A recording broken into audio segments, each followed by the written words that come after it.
Summer's gone, I'm latching on. Don't even know your name, but you're still in my head. Underneath rays of gold, your body oh so close. No, I can't forget, no. When I saw you on the dance floor, oh, I saw you who saw me first. I guess it's history now and I shouldn't care, but it still hurts.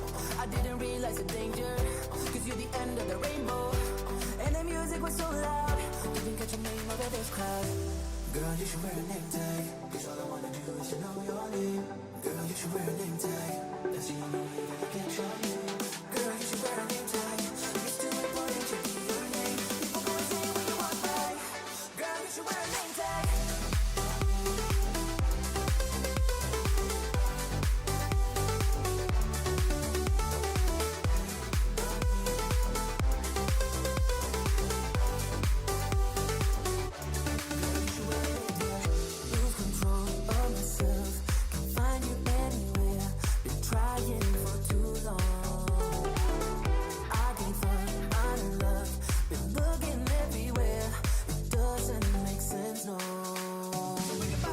I need you on the dance floor, 4 a.m. and we go home. I guess it's history now and I shouldn't care, but it still hurts.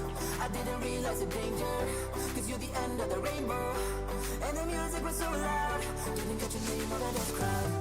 Girl, you should wear a name tag, cause all I wanna do is to know your name. Girl, you should wear a name tag, that's the only way that I get your name. Girl, you should wear a name tag, it's too important to be your name. People go insane when you walk by. Girl, you should wear a name tag.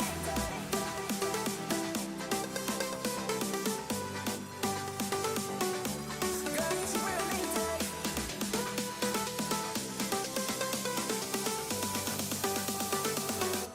Girl, you should wear a name tag.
welcome back.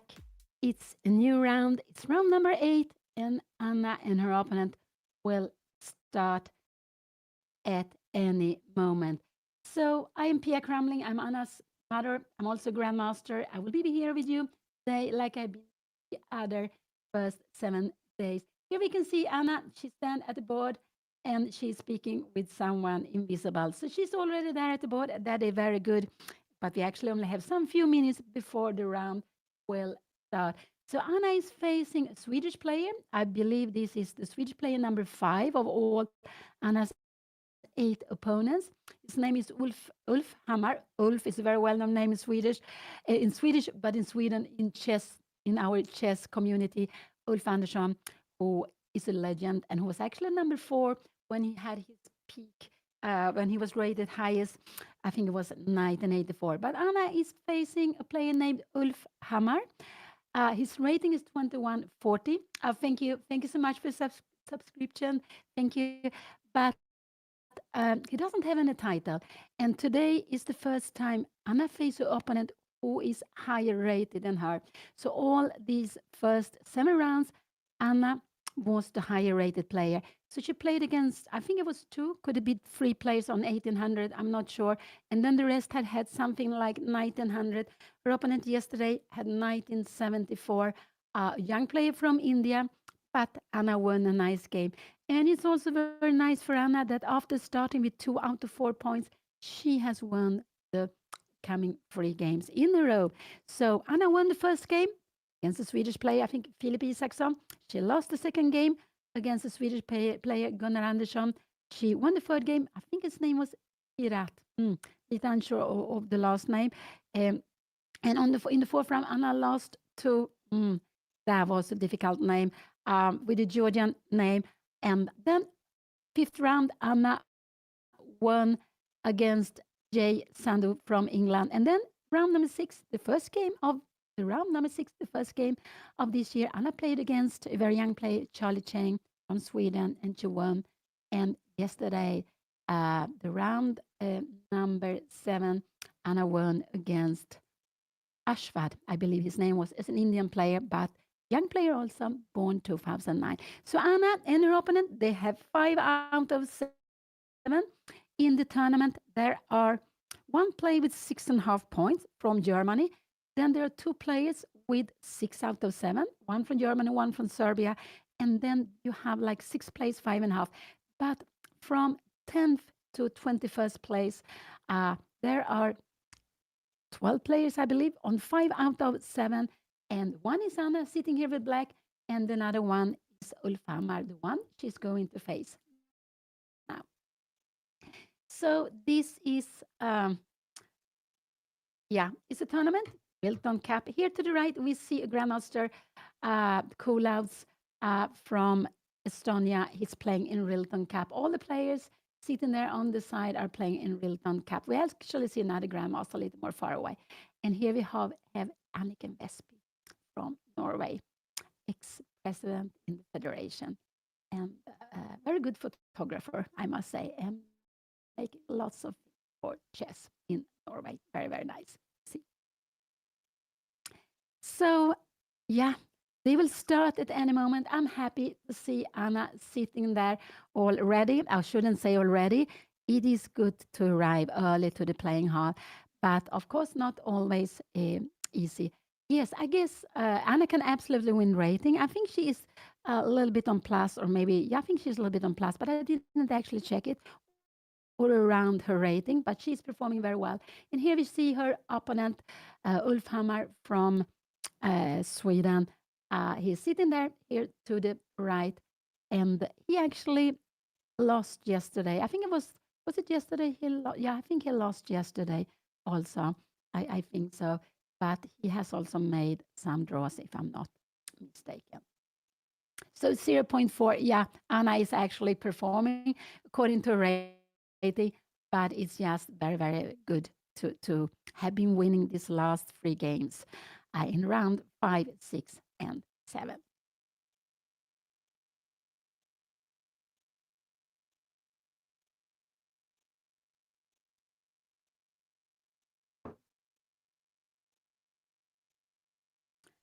So they are playing classical tournament, Rilton Cup, Rilton Chess Festival, being held for the 53rd time. So it's a long tradition, always the same days during Christmas, a little bit after Christmas, and during New Year's Eve. So always played during 2 years. That's quite exciting, but it's a nice tradition to have it, and it keeps on going, and hopefully it just keeps on going for forever. Here we had d4 came out. Anna's favorite move. She has to face it, and Anna bleeds out d5 immediately. Here we have c4. Yeah, for came here. They are playing the move so quickly, and we see the shake hands. We only shake hands before the game. I think this is so nice, and we also shake hands normally when the game. D4, D5, C4 was played. We see it here on the board, and Anna goes E6. So this is very typical that you defend the pawn with another pawn. You could also take an a C4, but you need to defend this with the pawn. And now we have knight C3, and we have C6 coming. And this is actually called the triangle. This is called the triangle, and it is one way of playing also. So you can go here. We have knight c3 on the border. We can see that with the camera. We see the moves comes even quicker here. I'm a little bit surprised actually. So it's not a Catalan. A Catalan it would have been with knight f3, and here we have e3 coming very quickly. We have e3 on the board. So when you play like this, after c6 in this position, I'm a little bit slow. They have been blitzing out here in this position. One idea could now be to take on c4, but when you go e3, our opponent just defend this pawn. But it means that this bishop on c1 will remain behind the wall. It will, here we see the wall. This one will not be able to go out. We have knight f3. These are all very, very common move to play.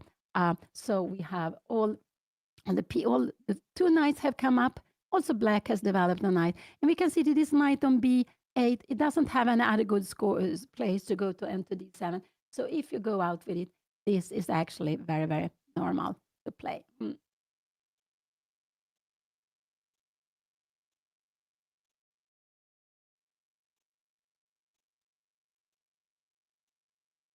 Queen c2, a little bit of waiting move, hoping for the opponent to take here, because now we can play a different way, but you would maybe take here in one go and you would win time. So Anna should not take on c4. Here she play bishop d6. She has developed all the free pieces. So queen c2, why did you play this queen c2?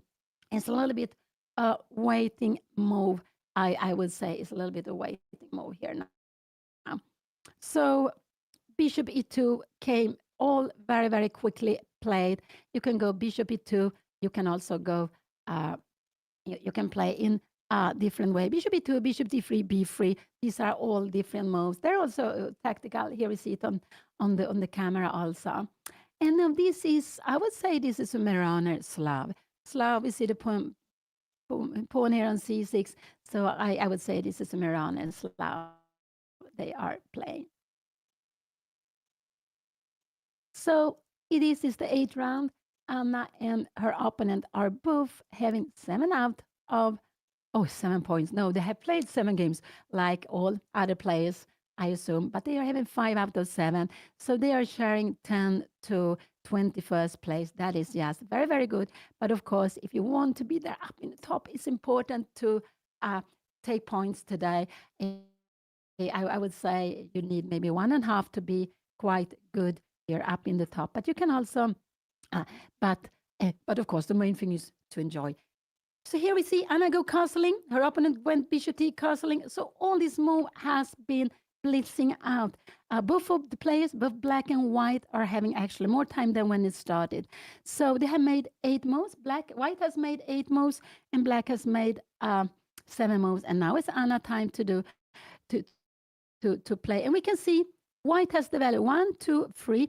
The queen to c2 was a little bit of a waiting move. But also you are looking for going e4. And now when you castle, you can go, now you could be planning to go e4 here next. So black has different plans to play in this position. One is to go e5 immediately. Well, another one is what Anna played. She took on c4. She took the pawn there. And it means if a pawn move comes like this, she doesn't have time to defend it. She will need to stop the pawn coming from e5. And the common way of doing is with e5. So Anna took on c4. Here we have the position on the board.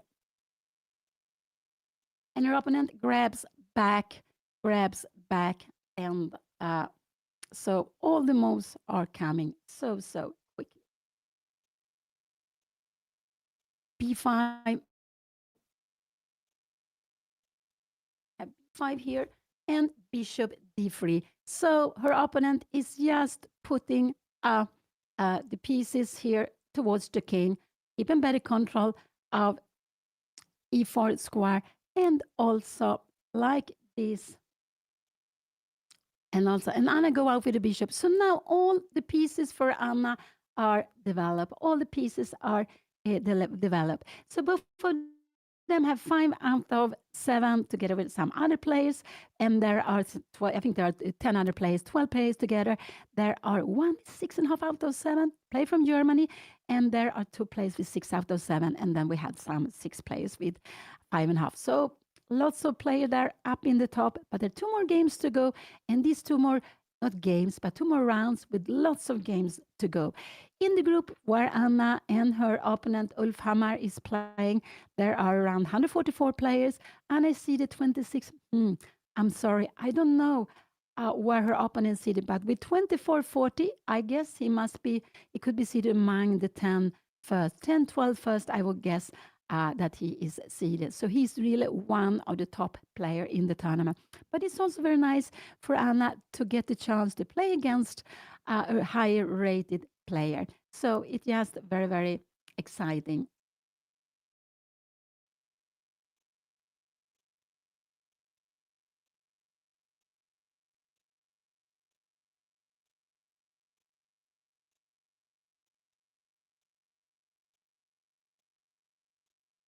And E4 came, we saw E4 came, and that is um, very common move to play. E4, E5, E4 here came. I just want to say after E4, this is a tremendous threat to go E5 because it would be a fork. And you need to stop it, but you can't do it like this because E5, 95, and we can take on D5. I just want to say here, and here we can take here. We could also take on this, but this would be just leaving the king very weak, and we would just go home again. So that was not possible. So after E5 was a very good move to be played. Absolutely necessary. Absolutely necessary. And now we have H3. And the reason with H3 is that sometimes you want to avoid the knight to come into G4. Also, if you go bishop E3, you will not being annoyed by knight G4. H3 is in many different positions. It's and here we have it. Yeah, it's a good move to play because you can avoid piece coming to G4. You can also avoid maybe here we know the Greek gift. If we could take on D4 this knight run away, it might be some dangers here. But more than anything, the knight coming to G4. So it keeps the position more safe with a small H3 move. So the last move was H3, and this was just a defending move for white. After that, white will continue, probably go out with the bishop, and we can see, yes, they have been blitzing out, so I don't even have time here. Anna went bishop b7, that's logical. After b5, she needs to go out. She's aiming at some moment to go c5, so this bishop will be active. Now e4 came, e5 is a terrible threat, so you need to stop it, and e5 came. And now this little defensive move, and just to keep the king more secure. After that, black and white now will be able to go out with the bishop to go to different places. So to go to different place, and then if the goes out, bishop e3 or bishop g5 would be, I would say, the most common next move for white to play. White could also maybe start to take here on, actually start to take on e5 next. That could also be a move. This white has played move number 12. That is absolutely correct. Thank you. And so Anna is spending a little bit time here now, and that is good to do because when you have been blitzing out the most, I think it's good to a little bit calm down to feel the position.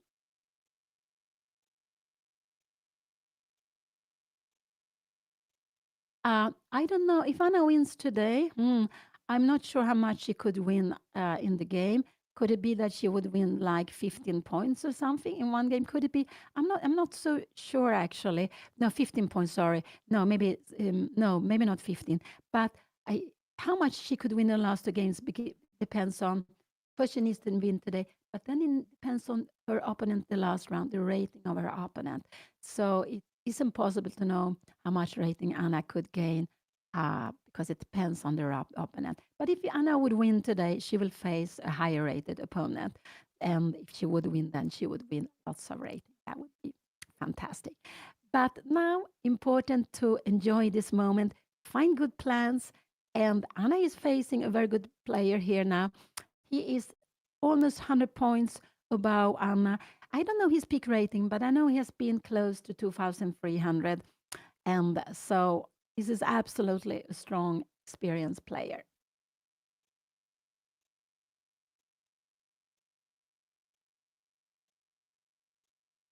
Yeah. When Anna went against Knight and 100, she gained about 5 points. So if she wins against someone with the same rating as her, I think she gains 10 points.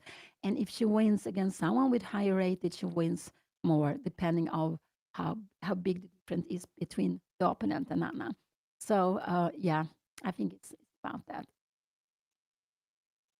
Ah, yeah, very good. Thank you. So if Anna wins, she would win like 12.6 uh, points, 12. So that would be, of course, very good. But Anna is playing also with black pieces. We know that black could be much more tricky to play.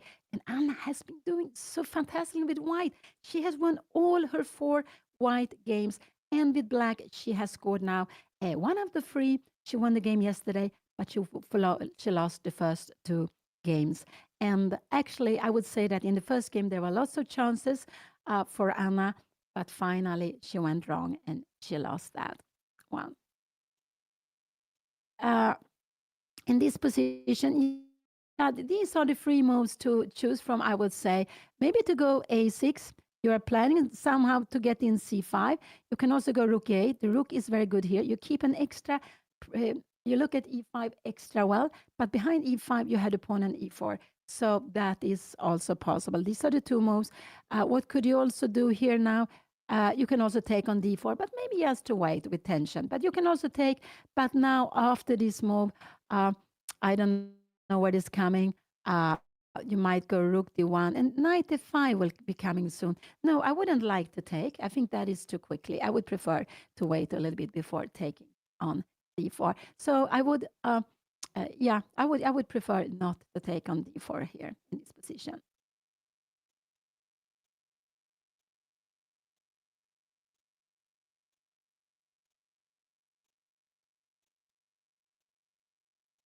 A6 could be a move to play, but it's a little bit slow. It's a little bit slow. So I am not so keen on h6 either, but you could absolutely play her a move like this. Then I guess bishop e3 would be coming. And then maybe something like rook e8. And then we can see if you want to start taking here or bringing in one of the rook. And if the rook comes, I guess the queen should be here. Here, maybe, I don't know if you can annoy with uh, I was thinking of knight for knight f5. Maybe that is no problem. I'm not really sure what is happening here, but there is, yeah, there will be e4 pawn coming, maybe b4. So this is a little bit, but I think h6 is a bit slow mo. Also, if a knight comes to f5, if you go h6, if this knight somehow go to f5, we can't kick it away with g6 because the pawn will be, the pawn will be under attack.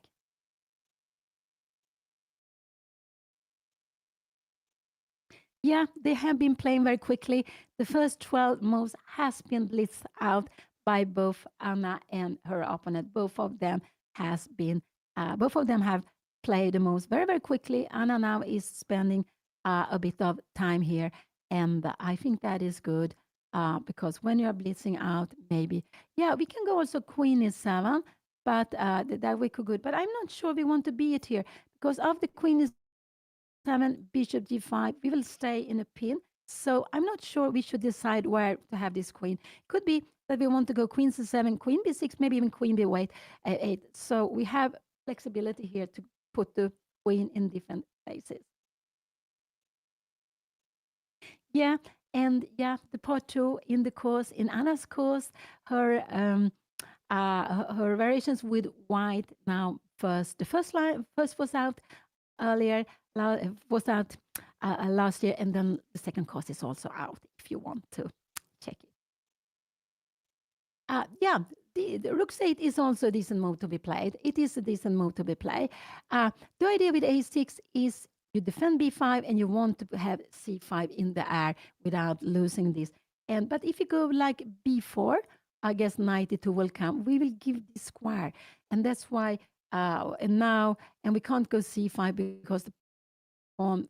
Maybe we could go C5 here now, but look at this square. No, we're not happy to play a position like this.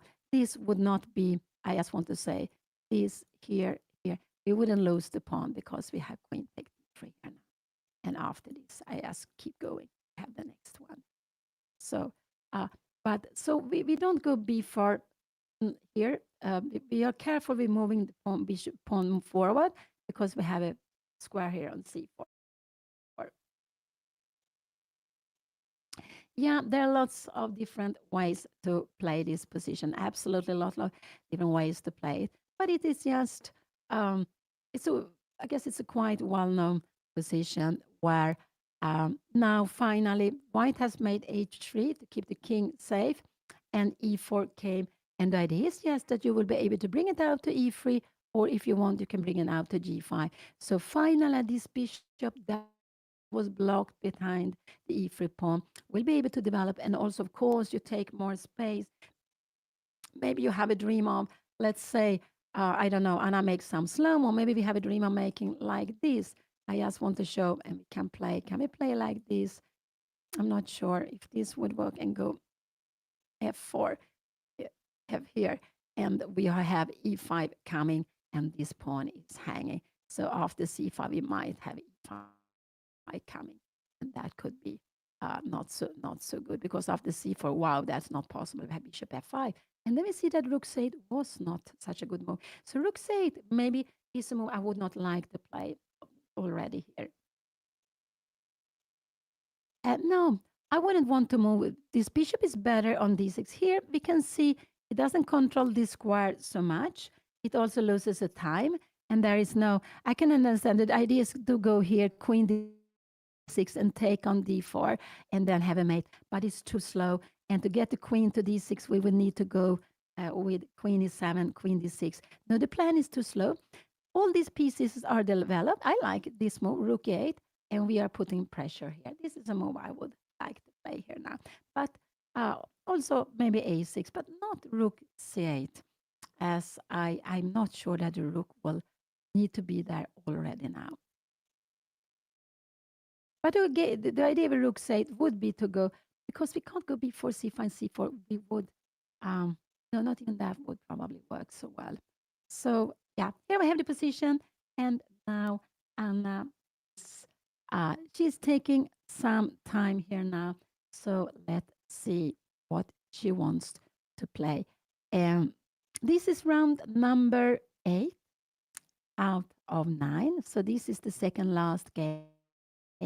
Tomorrow will be the last round. It will be held at noon, so it will be a morning round. But starting at noon, I think it's a quite nice morning round. You have time for a very good breakfast, and hopefully you have waken up to play game.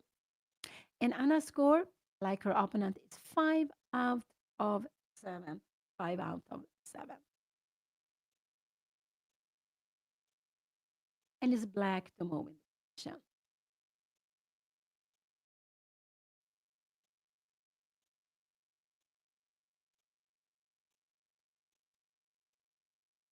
So just one more game to go. And the players we see behind, as you know, they're all from Rilton Cup, the first group. So Anna's group is around 144 players, and she seeded 26. Her opponent seeded one among the 15 first. Absolutely, I'm not sure exactly what number he has, but she's playing against a higher rated player today.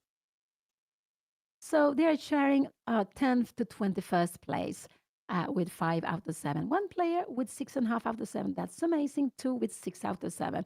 And then I believe there were five, no, six players with 5.5 out of 7.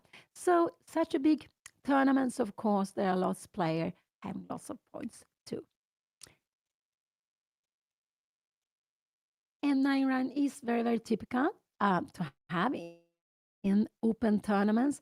Often you need 9 rounds to make a norm. Anna will not be able to make a norm, whatever happened today and tomorrow, because she hasn't played against anyone with a title. I'm a little bit surprised that her opponent doesn't have any title at all, actually, because he's 2140 and he has had a higher rating for.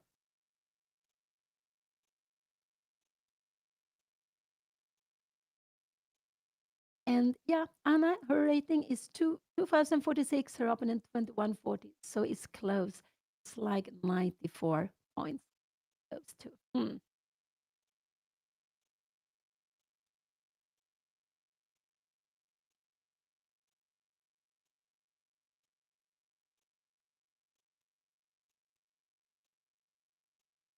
And Rilton Chess Festival, it's a huge tournament with so many. It's a huge festival with different tournaments. So there's also a tournament up to 1800 going on where they are playing 7 games in only 4 days. So they are playing. And I took on d4. That was I'm not so happy about this move actually. This was not uh, the best move. I would say she take on d4.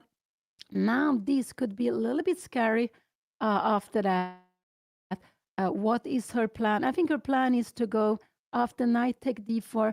What is her plan here to go? Knight c5, I guess she is planning to go. I think she wants to go knight c5. But after knight f5, I'm getting a little bit concerned here now. But I think knight c5 is what we're going to see on the board here now. I think that is her idea. I would have wished Anna to be a little bit keeping the tension with rook e8 first. The rook is very good on e8. She can go rook e8 now if she wants to, but her opponent will get, and also now her opponent can put the bishop on f4. Her opponent will get, now the opponent get a little bit more of a pleasant position here now. So what the moves I could guess here is knight c5, rook e8. No, not bishop e5. I think that is a little bit. Maybe that could be the best move actually to be played. Knight f5 and knight c5. That could actually be good. But I think if Anna goes knight c5, maybe rook d1 will be played. Maybe queen c7. But a little bit worried what will Anna do after a move like bishop h5. And then probably these are very difficult to know. Should we give the check or not? Should we play like this? And this is absolutely knight f3. Hmm. And here Anna needs to kick the bishop. After this move, uh, yeah, maybe we will have. I'm just wondering what is happening. We have knight h5 and knight f4. So it's absolutely fine. So the move I like here is knight c5 and I like rook a8. These are the move I would like. Maybe bishop e5, but that is a very artificial move to play here now. So no, before we will leave this square, we can go knight f5. What are we going to do here now? Something like this, knight e2. No, not here. So no, I don't like b4. We're leaving more square here now. So I now rook e8 or knight c5 is what I would have liked to play here in the position.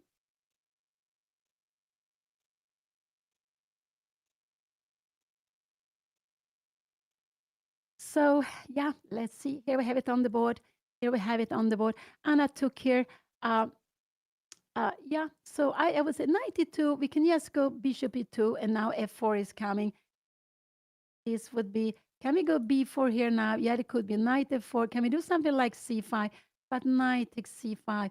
and this, this is not good because we are kicking this bishop. No, we can't play this. So this would not be good. This would not be good. So let's see here now. Anna took on d4, and now her opponent took back on 4. Going g6 here. Yeah, you can go g6. You are stopping it here now. Then the bishop can go all the way here. We go rook 8. We're bringing a rook to d1. Now the question, we don't really dare to be here. There could be some threats here. If we need to go queen b6, can we go bishop e3? And now we have bishop c5, putting some pressure. Bishop e2. This could actually be, but now b4 is a threat, so we will need to move away the queen. I don't know. If we can go, maybe go a5 to play it like this, but these bishops is just passive. So yeah, that's also a move. D6 could be a move that Anna wants to play here. It could absolutely be a move she wants to play. And after G6, F4 would not be good. We go bishop C5, bishop E3, and we can even go knight E5. And we have, because after this, we have bishop D4. Take care, take this bishop. We're very happy. Position like this is fine for Anna. I'm not sure. Maybe queen D4, maybe rook 8 is also good. This is absolutely fine to play. Maybe the plan is queen e4, queen e5, and then to try to pick up this pawn on f6. So go back. So the move I can guess here is 1, I can guess 2, and 3. So the move I could guess. This would be absolutely too slow now. This is too slow. Knight f5, bishop c5, and can we go f4? Maybe not. F4 is not the right now, but so a6 would be too slow. She needs to make rook 8. Yeah, g6 is absolutely possible here also. If she go g6, maybe her opponent will go here, but I don't think that is so good. Maybe then now, maybe g6 is a good move because after that, let's say we go bishop here. Can we go this plan now? And can we go c5 now? And if you come knight b5, can go bishop b8. And this is a good position for Anna. But instead here, we need to go knight f3. And I'm just wondering, and we can go out of the pin, maybe rook e1, and off we go queen c7. This is absolutely fine to play. So g6, why not? Yeah, g6 could be possible. If we go g6, the plan is maybe b4, c5. So probably this could be an idea to play. Put the rook here on d1. Question is, where do we want? Should we go back here all the way a little bit like this? Can we go f4? F4 is scary with the queen here. Maybe we just go queen b6. No, that is mistake because of queen f2. We need to start pushing here. And after, maybe we have six. No, yeah, we have this idea because we can take on d4, but it's still, this is actually good for white, but very tactical. So this is one move, 2 and 3. These are the move I can see. This would not be good because you have bishop e2. Maybe we need to go knight g6, but you have knight f5, and soon f4, e5 will be coming. This would absolutely make everything not so good. Yeah, it's true. F4 is too early to be played. F4 is something white want to play slowly.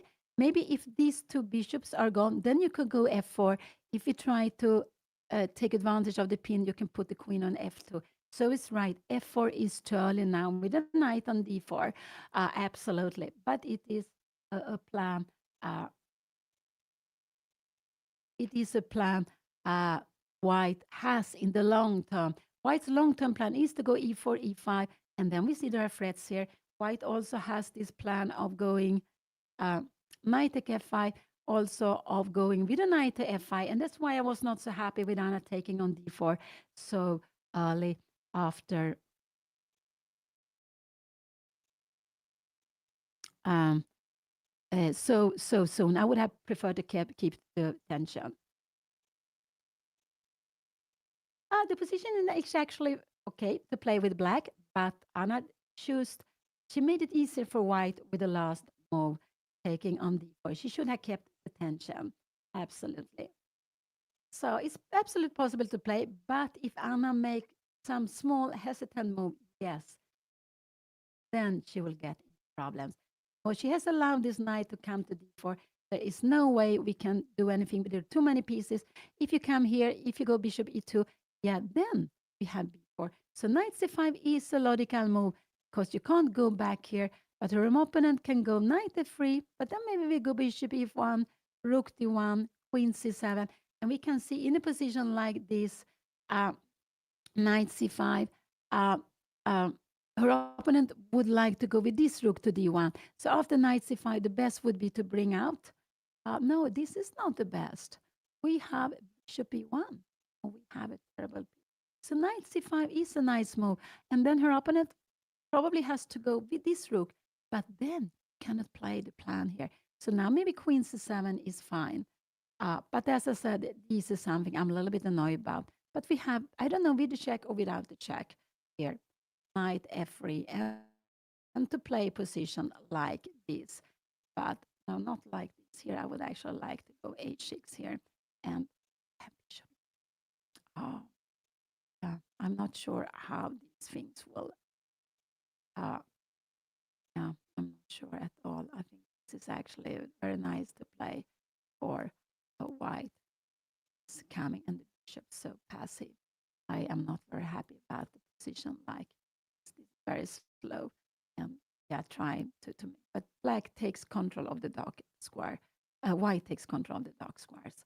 So but knight c5 is the most active move in the way I can see here. Maybe yeah, b4 now. I'm not so fine of b4. After knight e2, we have knight e5.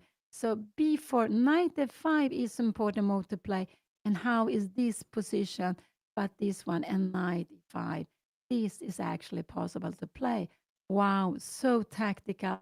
Anna, here, what will happen in a position like this, taking here and knight to keyboard? This is absolutely fine to play. So b4 is possible to play. What happened after knight a4? Aha, yeah, knight a4. Yeah, I went knight e2. Of course, you have to go knight a4. I'm sorry. And now c5, you have knight e5. And again, knight e5. Uh, this is becoming quite, have this idea can actually grab here. And but there is some compensation for black in this position. It's so tactical. I just want to show like this and queen free. No, this would also not be. I'm not sure what is better. This can maybe better like this. You have activities, but white stays with a pawn up and keeps a bishop, I guess. Uh, yeah, this is just very, very long. So there are one move, two move, three move. Um, what more could we see? These are the moves I could see. One, two, and three are the moves I could see. And four, G6. I forgot about G6. These are the moves I could think of for Anna in the position.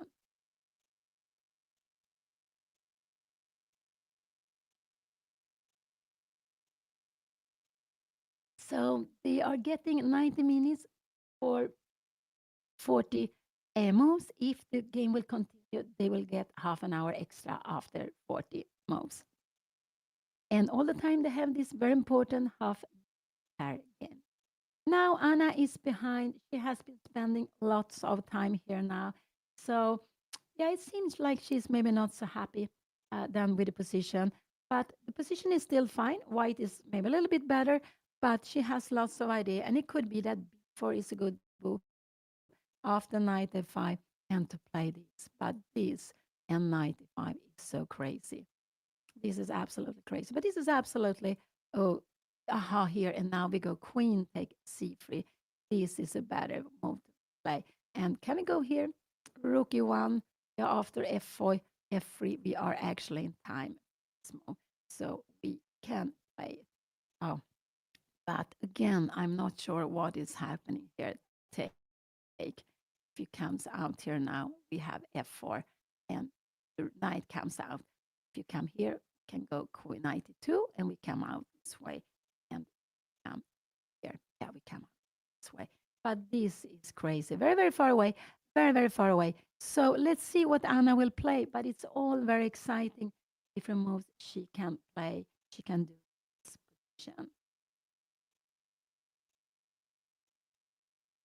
So this is a big chess festival with lots of different groups, and Anna and also her father are playing in. They're playing one game a day. Anna's father, Juan Beon, he plays in Rilton Cup. We can see lots of players from Rilton Cup behind. They have all white signs with their name behind them, and they are so they are the highest group with around 160 players. Anna is playing together with her opponent Ulf Hammar, who has been blitzing out the most. They are playing in the up 2200. Her opponent doesn't have any title, as far as I know, and that a little bit surprising with his rating.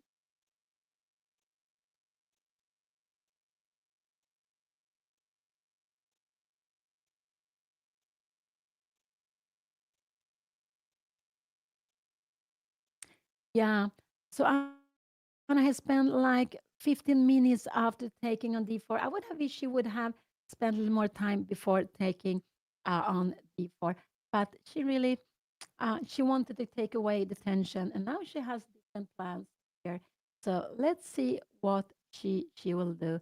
But this is this is one very active move because you can't go back. We would just go b4, and we can take the pawn maybe here. So that would not be good. So knight c5 is a good move to do, I would say. And after knight f5, we can just go bishop e5. We need like this rook d1. And now we see this is the wrong move. We go queen c7. And like this, we keep f4 away, bishop e3. And we can play a position like this. If you're coming here now, we would actually go b4 and pick up the pawn. So knight c5 is a move I would like Anna to play. I like knight c5. The best white can do is to go rook d1 directly without doing anything. And after queen c7, you don't go knight f5. Yeah, we have the same. We can even give it check if he wants to. I'm not sure what is better. Sometimes better, sometimes not. Um, so, and or go bishop e5. But after a move like this, bishop d5 could be good. But then we have this, maybe check, I'm not sure again, and knight f3. And if it takes here, but then you can take this back. So actually, in a position like this, h6 is a good move. We're not worried about playing this. This actually, we saw it in the game Anna play with black. Sometimes getting pawn like this, that is after this, we can actually make a little bit of attack. Look here, we have the queen is very close, and this is quite annoying. The queen, the knight is very close. We have good control of the dark square. This is a very nice position for black to play. It's about equal, maybe a little bit better for, tiny better for black, but it's absolutely very pleasant to play. This is the only one not playing, but you want to go here. Maybe you will come back with the bishop to c8. Uh, or you have also very nice square with 96 here in the center. So this is a position I think is absolutely fine for black. But this is very far away. So knight c5 is a move I would say I like here. b4 is also fine. Maybe rook 8, maybe this is. And here we have it on the board. Knight c5 is an active move. I think this is very, very fine move to be played. It's actually very good to be played because what she wants to do, she wants one is this, we would go b4. You can't move away the bishop. And if you go e5, we grab the pawn. And actually, we have a terrible pin here. Two pieces after each other. Yeah, you could go rook d1. No, because we take here, not with the queen, but with the bishop. So, of course, now. So, knight c5. Anna is planning to use, after a move like this, I just want to say, if you come here now, rook d1 is very good. And this could actually be a danger that her opponent, that Anna will think that this is good. But after rook d1, knight b4, we can just move away. And this is pinned. Well, if you try to save it like this, yeah, we can even go bishop f4. This will be the end of the game. You will be taking here or here, and the queen. You see this, the pin is terrible. So I'm a little bit scared if knight f5 comes. The plan is if you take here, if you take back, this would be winning the game immediately. This is the plan. So here now, uh, our opponent has not come back. Yeah, now he's back at the board. So Anna went knight c5. If you go rook d1, it's very, very important that if he goes rook d1, I forgot, that Anna moves away the queen, that she doesn't, no, rook d1, sorry. If he goes knight f5, then this would actually be a mistake. Going b4 here then actually rook d1 is a very good move to be played. I am not, but this is very difficult. Wow, I am not sure what is happening here now. This is just getting very, very crazy.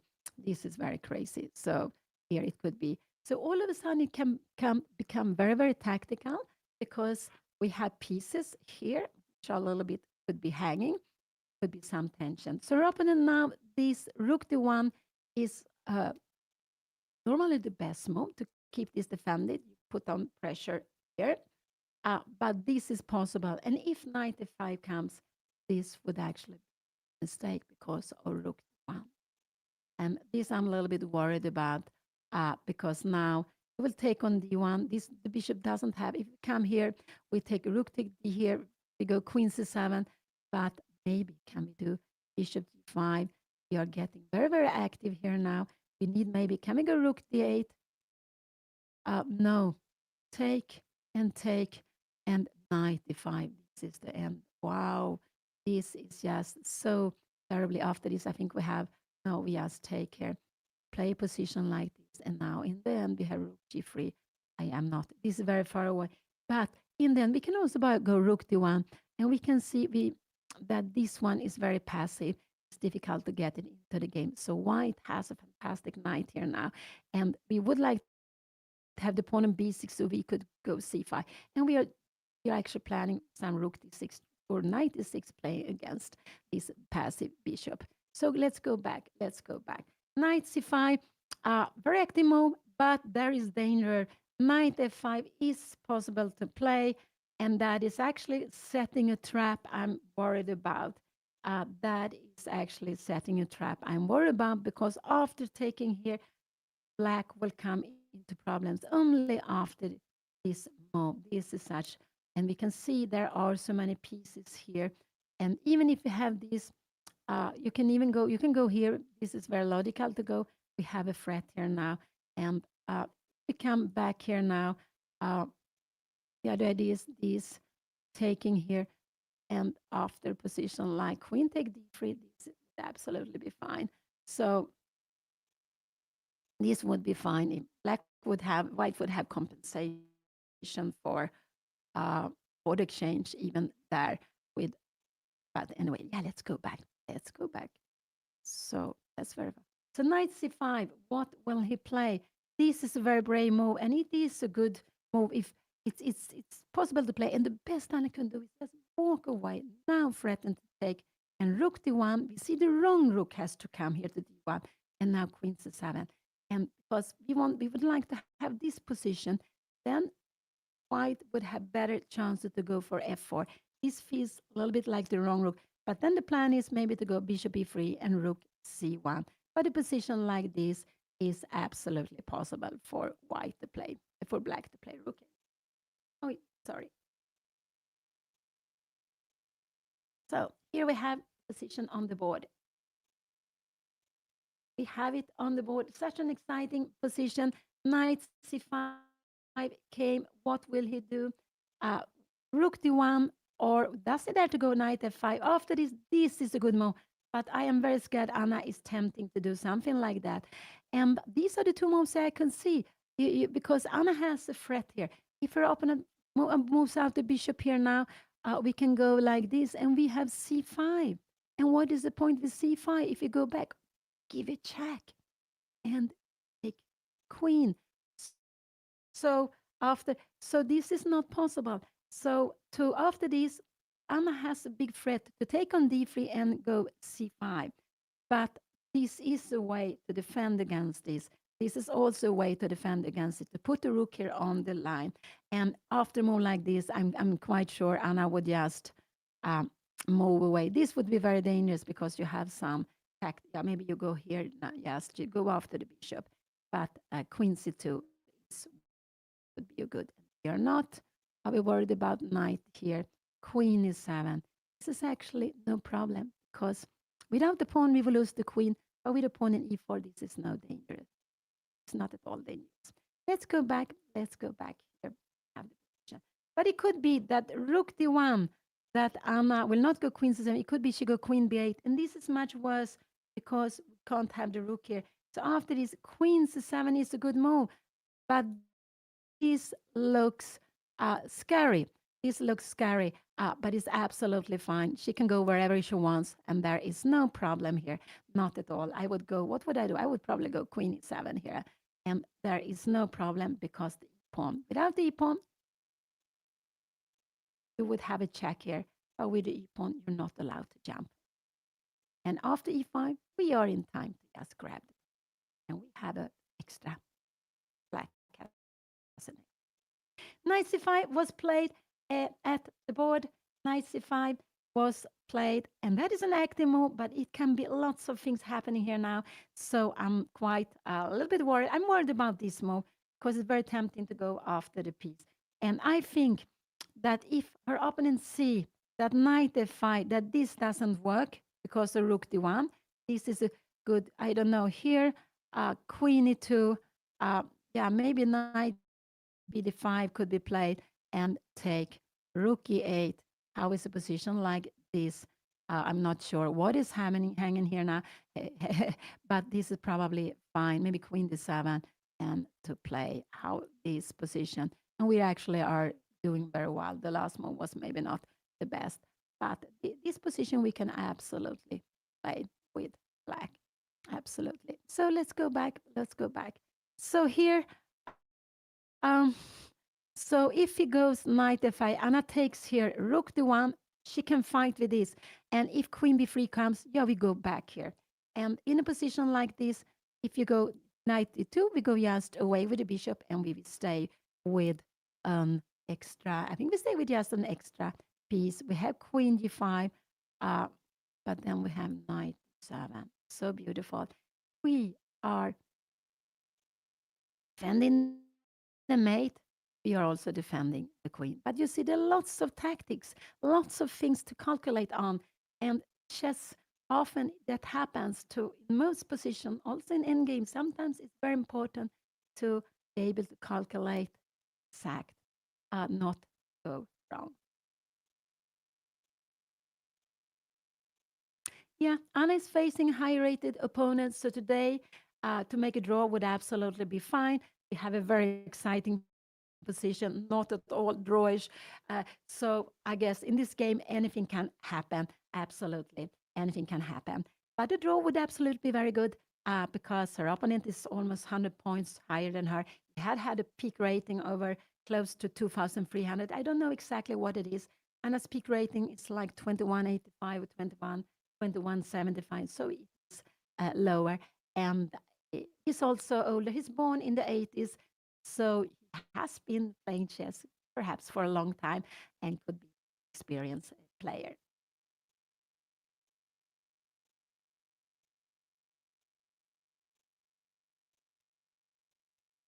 Yeah, Anna will play European Woman Blitz and Rapid, which will take place in Monaco in just quite soon in January. So that is the next tournament Anna will play.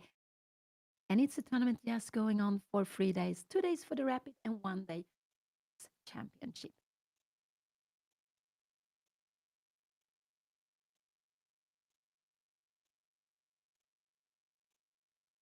And now her opponent sink the fourth.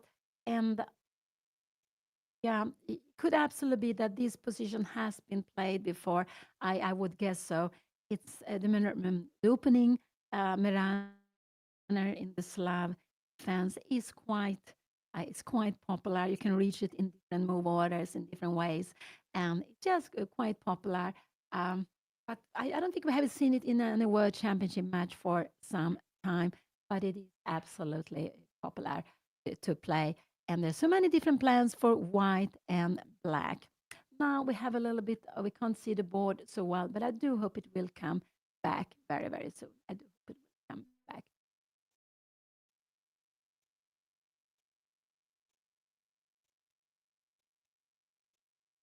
So yeah, the screen went, yeah, we don't see it so well, but I hope it will come back at any moment.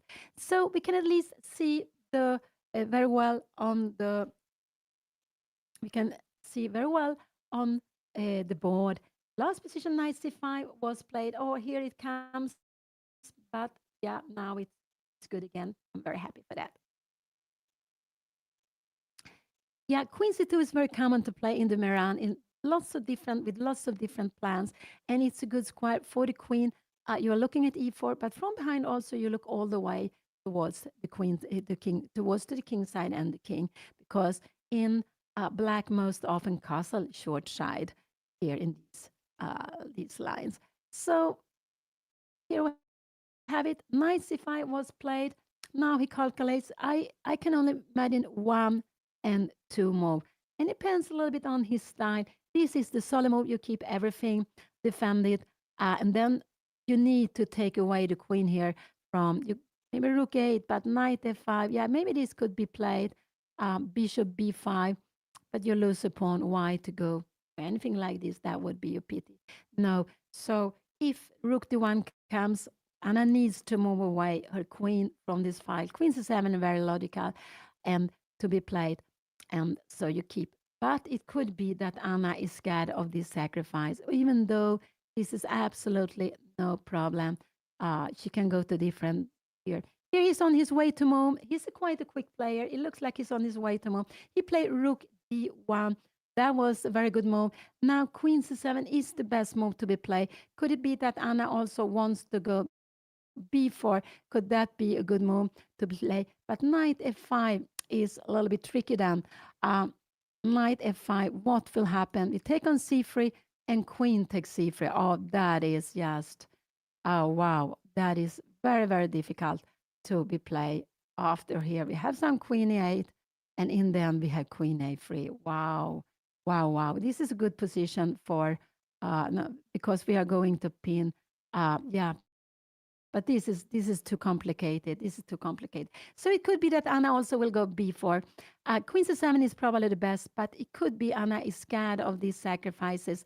We have looked at them, but there is no problem because of the e-pawn. Anna keeps everything fine. She has a piece extra. White has got 2 pawns, but there is no problem. And uh, next move is just moving away the bishop or taking here on d3. Just take on d3 will be the next move and play with an extra piece. So that is not the problem. So here queen c7 is actually the best move to be played. Could be Anna go b4. And then if her opponent goes knight a4, actually playing like this, taking here now knight f5 is coming. We need to move away the queen. And after move like knight f5, I'm not sure. Sometimes we give the check, sometimes not. And oh, we can even go c5. But this is again difficult. Queen takes c5. We have bishop taking e4. And if you go knight takes c5, I guess we will go bishop take e4 again. Have this. So it's a I have now played this very, very quickly, but I want to say that in this position, rook d1 was played. That was logical. Keep everything under defense. That b4 is a possibility. Anna wants to go for this because b4, if you go like this, you are becoming quite. I'm even go c4 here now. Knight f5, and we have bishop take e4. This queen take d6, and we have a position like this. Anna has won a pawn, but I guess it's about this pawn will probably soon get lost. It's about equal chances here now. So I guess so. It's equal. So this could be very tempting for Anna. And if Anna goes b4, knight f5 is the best, but that is going into very, very much tactics. And it depends on style here now. Really depends on the style you have. If you are a very tactical player, yeah, then you probably think knight f5 is very natural. Or you are very materialistic, want to play very solid. Yeah, you see the knight is under attack, you want to move it away. So knight f5 is a good move, but then there are just some fireworks on the board. So b4 is one move, queen c2 is one move, but she needs to do something like this because otherwise knight f5 will come with such a force. So this is a big threat for white to go knight f5 and to use the rook that stands on the same line as Anna's queen.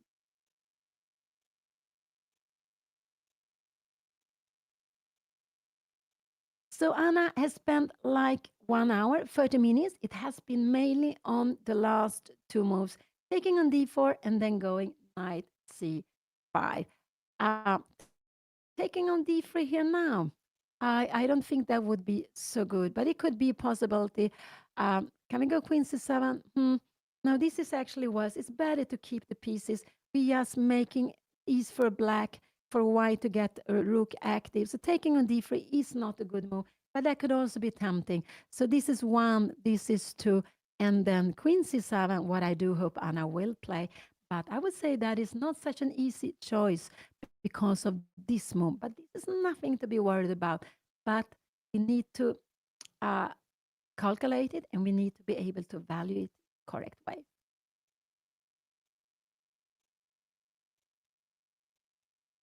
Yeah, queen c7 should be probably the main move. I guess this is should be theory. So probably this has been played before, has surely also been played, but it's just very, very, can become very tactical then. Anna, she hasn't made up her mind, and I think she will spend some time. She has spent like 30 minutes, and but that is absolutely fine. White made just his 14th move, so Anna now has 17, 27 moves to make before the control. Her opponent have 26. Has so much more time.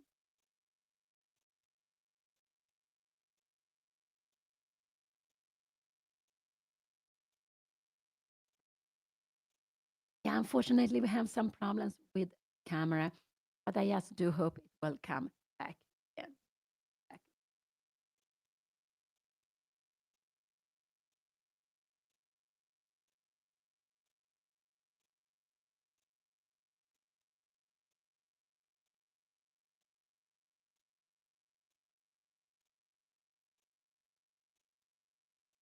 Both of them are deep into fourth, and chess is a very, very tough struggle. Um, Someone told me that playing chess, it just achieves, you need so much energy. And after you have played some games or one game, you are just exhausted. And it's how it is. You need a lot of energy for chess. It looks like we are sitting there very quietly, but you need the energy and to keep ideas, to keep the mind going for maybe many hours, or if you play short games, you have to very, very well focused and make the decisions very quickly, but lots of decisions, probably many games then played same day. So chess, yeah, it is, it requires lots of also.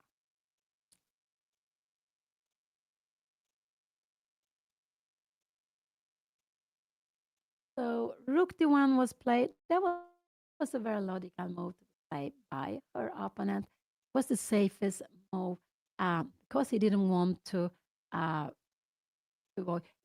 Yeah, this was absolutely the safest move. But then we see we have the wrong rook on d1, but there are some nasty threats. So we really need to make something against that. And that's why I like queen c7. Anna can make a threat herself with b4, and then I would be, that would go, then the game could be very, very tactical. We don't know. So wow, so exciting again. Don't take on d3. It will just help her rook to become more active. You see, this bishop is not so active.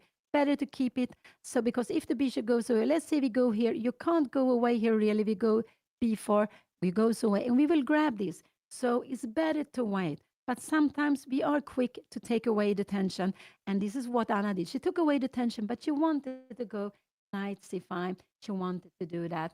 And that's the reason why she played rook on d4.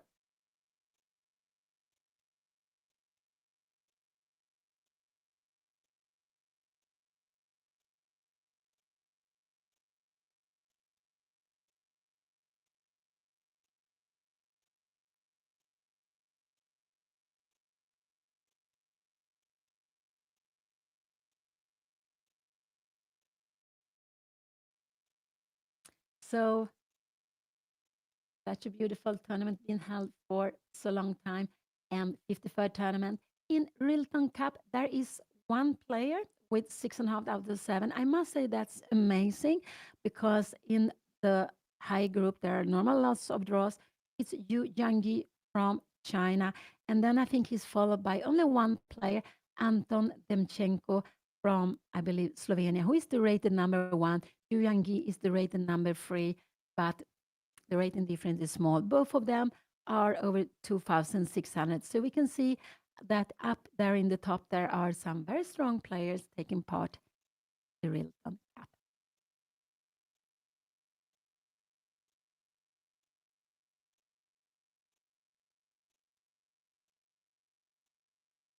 And in the first tournament, there are lots of uh, players with titles.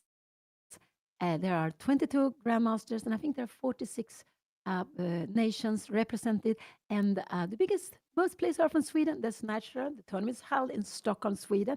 It's actually held in the heart of Stockholm, just in front of the railway station at Scandic Continental Hotel.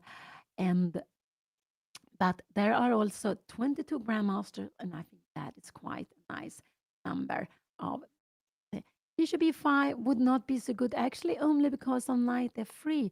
And now we need to play this. This would not be so good because we can play here. If you take, oh no, take here, sorry, we have queen take. So we could even play this. You need to go queen c2, and then I guess we can play this position here now. So this is absolutely fine to play. So, oh, so nervous. What have I been looking? So queen c7 is the main move. Will Anna find it? I'm not sure. Because I think she is not worried about this, but she's worried on knight d5. But that is actually absolutely fine. And but probably Anna is calculating b4. It's a very tempting move to play after knight e4. Then this is actually best. Going like this and going c5. Yeah, no, we have knight f5. This is actually, and we probably will have, yes, bishop e3. This will become so weak. Oh, this, well, and we can't take here now. Yeah, now we have big problems. I'm not really sure what we should do. Maybe try something like queen 8, but no, and f3, stay this. And we can see that this pawn, there's no way we will going to be able to defend it in the long run. This is fantastic for white. So b4 could be tempting, but after b4, knight a4, this is the better way to play the position. And now, again, not c5, but even if, but again, queen c7. And if we move like here, we can just go check, and we have a rook d8, and we will get very active. So let's see what Anna will play. But so this is one move. This is two move. This move I don't like. I do hope she will not play it. Sometimes if sometimes we want to play for a draw, and then maybe we think, then we could start. Oh, this is what she did. She took on d3. Now this is a mistake. She took on d3. Now rook take d3 will come, but she was worried about queen take d3 is no problem. And the problem, um, yeah, I'm concerned about this move. Rook take d3 is absolutely queen take d3. Anna go just here, but this is very logical. Rook take d3. And what I wanted to say, this is the position that after this, she takes away the bishop pair, but the bishop couldn't go away, and now she needs to move away. And now actually queen b8 is the better move to do, because after rook takes here, queen 7, bishop d5, and this is something I'm very worried about. Uh, because check here, I don't know if you should give a check. We have, yes, this is the problem. You can't take like this because knight b5, not this, but we have knight d5 here. Knight d5. If it comes here, knight takes c6, and this would be the end. So this is very dangerous position now. If he goes rook take d3, could Anna now wants to go b4, but we have knight f5. Now this doesn't work. This is just bad for Anna. This would be very bad for Anna to play. So if he goes rook take d3, Anna needs to move away the queen, and now queen b8 is the best move. But I would say in the plan with queen b8, I would say that is impossible. But the idea is after this, we go bishop e5. And if you take here and we take, it's absolutely possible to play. But I am scared she will go queen c7 here. So he's spending some time. That is very good to do.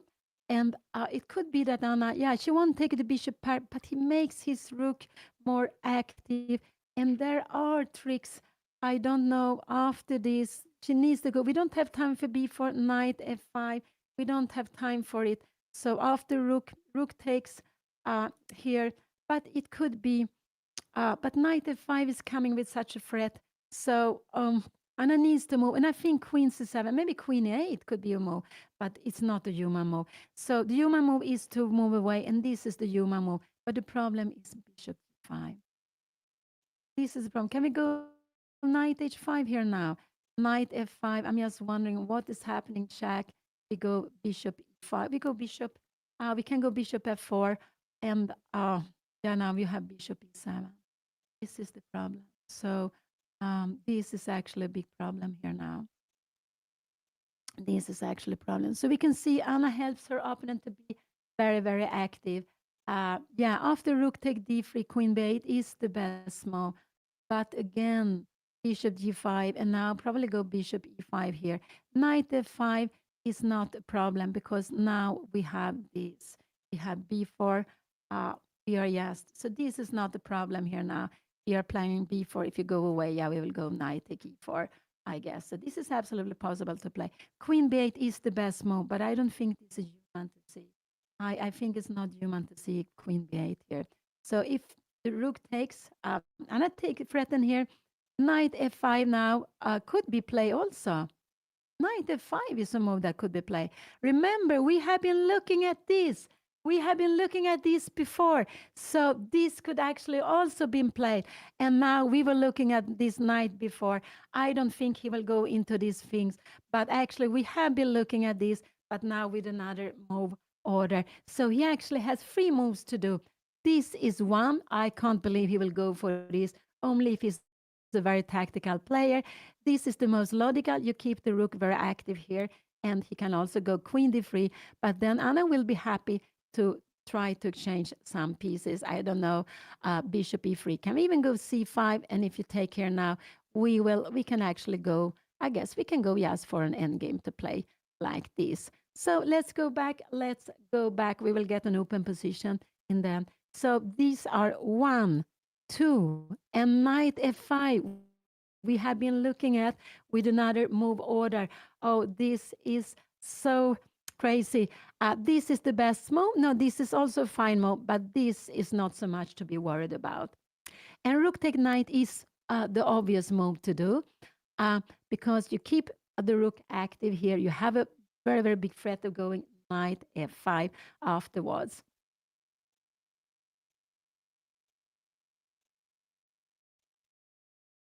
So these are the 3 moves her opponent can choose from. Rook takes, which is the logical move, and then Anna needs to go queen b8, but I don't think she would do that. I think we will see this on the board. And here, if you go knight f5, Anna, I don't know if she could check or bishop e5. She's absolutely fine. After a move like this, maybe we can go, can we go h6? No, you will take, we need to go bishop c8. And what the plan is after this. Oh, wow. Because we have knight e5. Now, this is crazy. So queen c7 is just, queen is so, knight f5 here, bishop d5. Can we go rook c8? No, you will kick her. You can even go f4. Oh, even f4 is good because you have a fork here. No, Anna missed this rook e8 in the opening. She's missing it. So after rook d3, if he takes with rook, I think Anna will get into big problems because the natural move doesn't really and after because he will have so many threats knight f5 here bishop d5 he's threatened take on f6 actually this when he takes Anna needs to take with like this but this looks very very scary. The plan is now bishop take f5 next move. So if you play something like this, we white black will be fine to play this position and a rook to d8. This you can absolutely play because we will have, you see, we have a pawn extra on this side. And with these 3 pawns, we are stopping black's 4 pawns. So pawn ending would be winning for black in general if you get the kings. Both of them are in the middle. So go back, go back. but I am worried about Rook take d3. This is what I'm worried because Anna needs to find Queen b8. Anything else will be very scary. And here we can see that there are not only, I thought this and this was forced, but there is also knight f5 we have been looking at. And then Anna can start making these tactical moves. And after a move like this, you can even go back here now. And so that could be exciting. So let's see what will happen. But I'm sure this we will not see on the board. We will see this or hopefully queen take d3. But I don't think so. This is such a natural move we played. Anna goes up. I hope she takes something to drink because it's so important to have energy. But sometimes when you walk up, your opponent wake and will maybe make the move. But he has like 20 more minutes than Anna. He has been playing very quickly this game, and only now he takes a longer thought of how to play now. And it seems like he but in the opening he was just blitzing out, and I think could it be that he will make the decision soon? I'm just hoping that he will take a little bit more of time. Yeah, he's right. John Ludwig Hammer is also playing in the Rilton Cup. He has won the tournament 2 times. Was it? I'm not sure about the years. Around 2013, 14, he won it. I think 2 years in a row, and he is seeded number 2, I believe, in the tournament. He's one of the 3, maybe 4 players with more than 2,600 playing in Rilton Cup.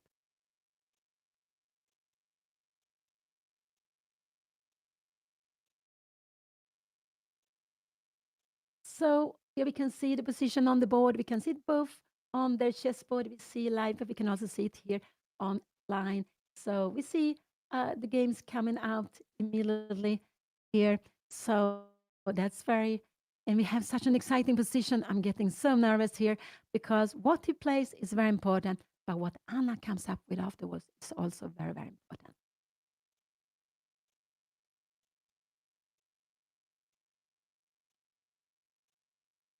So we see some players, lots of them are sitting, some are just walking around, a little bit relaxing from the game, and I think that is good also. Now it looks like he's on his way to make the move or not. No, he hasn't made his decision. I just hope he will spend a little bit more of time so Anna doesn't feel the pressure from the time also.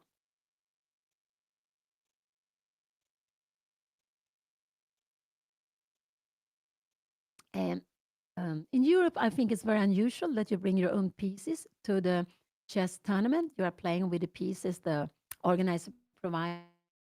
And here we can see there are some games live, so there are special live boards they are using. But sometimes I would say if you go back some years in the States, that was quite popular. I also have played Canada. No, in Canada you only brought, I think you brought a clock, and I was quite amazed by that. So when I played there, that is a long time ago now, um, and I don't know if it was the first time, but in some of these tournaments, yes, they brought both the clocks and the chessboard. But later on, when I played it, they brought only the clocks, I believe. And that was quite funny. Sometimes played with a very small clock. It was the analogical clock, no digital clocks. At that time, this is back in the 80s, a long time back. And sometimes it could be clock. So you have to check when the flag fall. And of course, we had a flag then. We didn't get an extra time for every move like we have now. So the digital clock is the revolution for chess. It's just so fantastic. Get a little more time for every move make. Clock just help us to keep to use the time in a better way. So this is here we see Anna coming back. This is the 8th round out of 9 in Rilton Cup, this beautiful chess festival we have in Stockholm, Sweden. It is such a nice tournament being held for so many years, always the same time and in Stockholm. It has been held in different tournaments in different places. Um, and when Juan Beyond Anna's father won it, it's actually exactly 40 years back. They were some players sharing the first place, but he won. He had a better Butchel. And then it was held in Saltsjöbaden, where we have had some classical tournaments many years back. So, wow, so exciting. Anna take a bishop, and sometimes we can be amazed. She has taken a piece. Why you don't just take it back? But when there are alternatives and you have time, it's very good to take time to find the best way because just to put the most pressure on your opponent.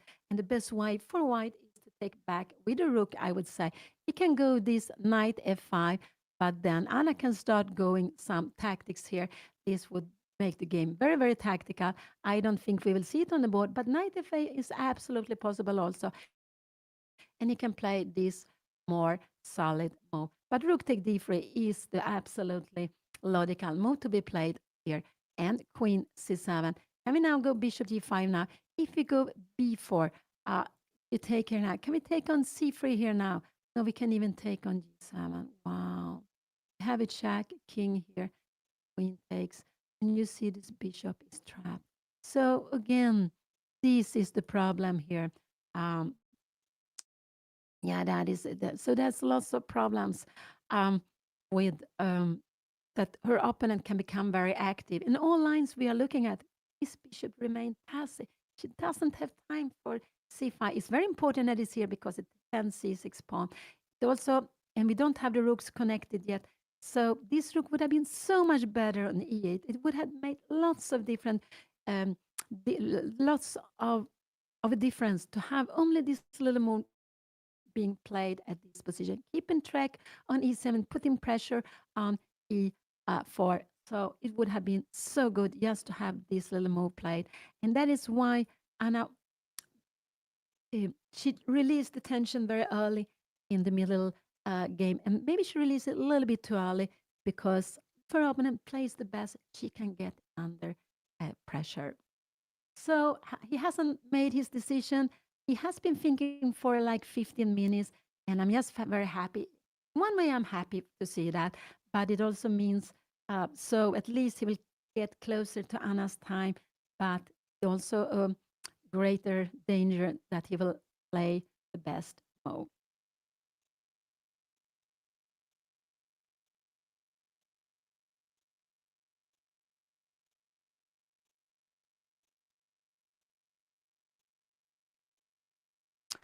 And they have lots of time.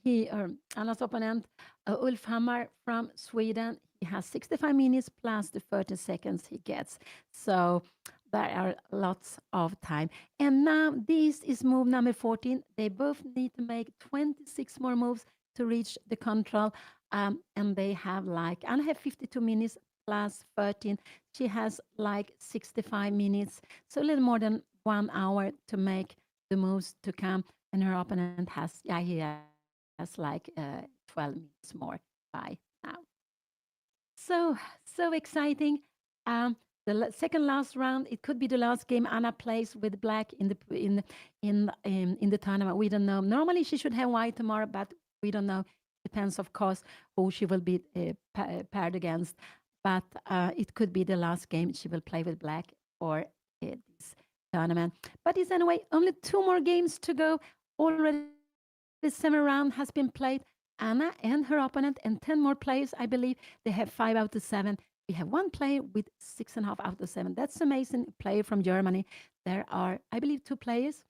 I don't know the name. With 6 out of 7. Also amazing. And then you have 6 players with 5.5 out of 7, and then a big group with 12 players. And 2 of them are sitting here and looking at this very exciting position we have at board. It has been a Mariner Slav, and now Anna exchanged on d3. She, it was tempting. She is clarifying the position, but there is danger, and it's a danger Anna don't see yet, and I'm a little bit worried about here. Can rook d3, queen c7, bishop g5? Can we go knight d7 here now? We have knight f5. What is happening here? And can we go something like knight c5? We are just moving away, and this is coming. Oh, we need to do. Uh, oh, can we go here? No, no. We have bishop e7. So this now we have actually bishop f4.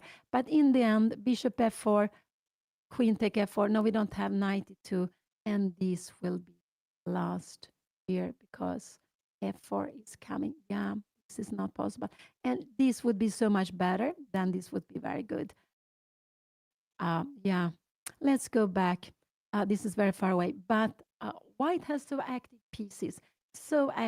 pieces that lots of tactics works for white, and black is just pushed back. So after rook d3, Anna needs to go queen b8. That is very, very difficult move to see.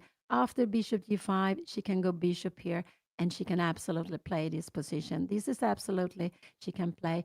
Maybe she still is worse, but she's in the game. But after this is the most human move to make.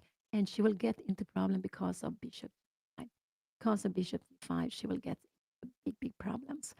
Um, so I don't really know what Anna could do in a position like this. And the point is, after this, bishop takes, you need to take g take f3, and we need to have this position. If you come bishop f5, we can go bishop c8, maybe try to exchange it. We can come here, and here we are actually fine. We're playing with the two bishops, but we have a bad pawn structure. So actually this, I expect queen c7 to come on the board, bishop g5, maybe check or no check. I'm not sure what is better. And if this taking, Anna will need to play this position, but it is just so, I don't know what we can do here now. If we go b4, can you go knight a4 now? No, actually we have c5 coming, and we actually have c5 coming. After this, we have bishop take e4, and maybe can we fight here now? Queen take e5, but again, take like this. Yeah, now we are fine. Maybe not even, yeah, now I think we are fine. I'm blitzing out the moves, but there are always lots of danger. Here we have the position. Her opponent has been spending 20 minutes. I'm happy for that. I'm happy. If it was a blitz game, I guess most of us would play rook take d3 directly, but he is concerned about his e4 pawn.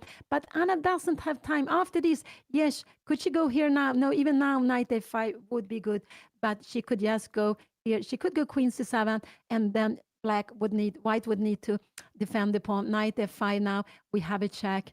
And I guess after this move, can we take on e4? No, we should go c4, threatening with this one. This is actually getting very, very nice. Like this, we have bishop take e4. Remember, it's a pin. I just show it all the way here. So, so after this, but after b4, this is just losing for Anna. This is just so strong. Remember knight on f5? I think this is Kaspar's favorite square for the knight. I also love to get a knight on f5. It's not always very good, but you get a knight into the opponent's camp and you get it close to the king. Here the big problem is that you have a pin. So her opponent is still thinking, Anna is also sitting there. She has got something more to drink. I'm very, very happy for that. So I do hope that she is focusing. And so this is what I'm worried about. At knight f5, no, I don't think so. I think her opponent will play one of these two moves, and this is absolutely the most logical move played.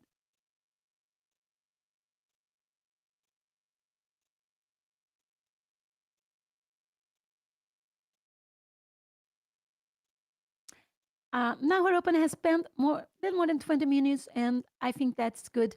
When you play, not to play, spend more time than that, because probably you are calculating same thing over and over again. But when he spends so much time, it could be that he's looking at knight a5.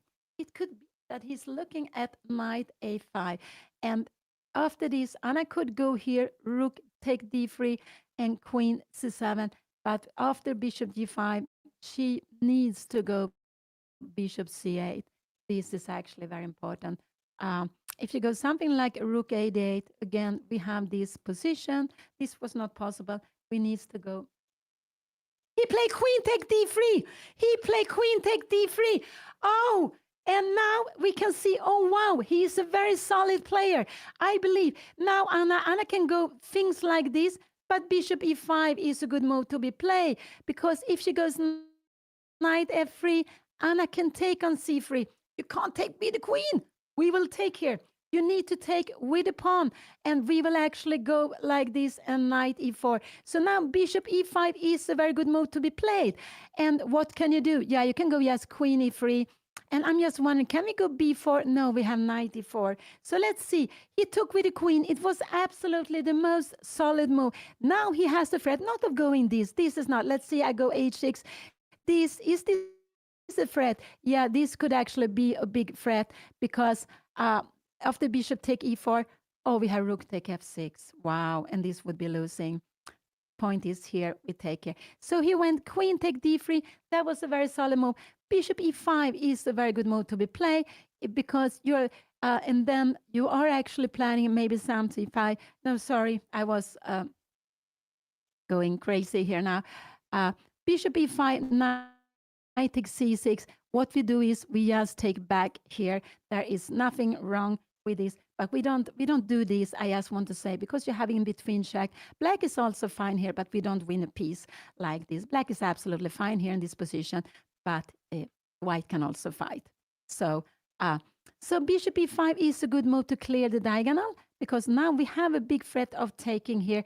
If you go here, we would absolutely, we can take here also. Maybe, no, we can't do it. We have this check, but it would be queen c7, bishop g5 would be annoying. That would be a little bit scary. So actually, bishop e5 is a good move to be played. And if you, now you can't go knight f5, you can't move away this. If you go bishop here, what can we do? Rook 8 is maybe good to put more pressure. Can we go h6 maybe? And yeah, if you go away here now, yeah, we can maybe start playing like this. Can we go maybe g5? I'm wondering. No, we are getting very weak on the square. Maybe c5 should be played. But again, rook d6, and we have knight take e4, and we have a, it's about an equal position here, I would say. We have won an extra pawn, and so rook to e1, I guess we just go bishop g6, we keep it very solid, and we have rook e8 here. Black is a little bit active, white is a little bit active, but black is absolutely fine here with an extra pawn, so that is good. It's about equal. So bishop e5 could be played. What more? Can we go b4?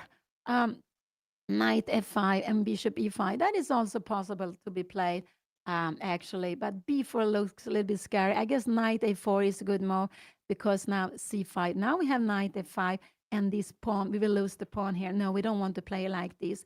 So he took with the queen. Let's see what Anna will play here now. Oh, it looks like she's going to play quickly. I do hope she goes for bishop e5. I think it's such a natural move.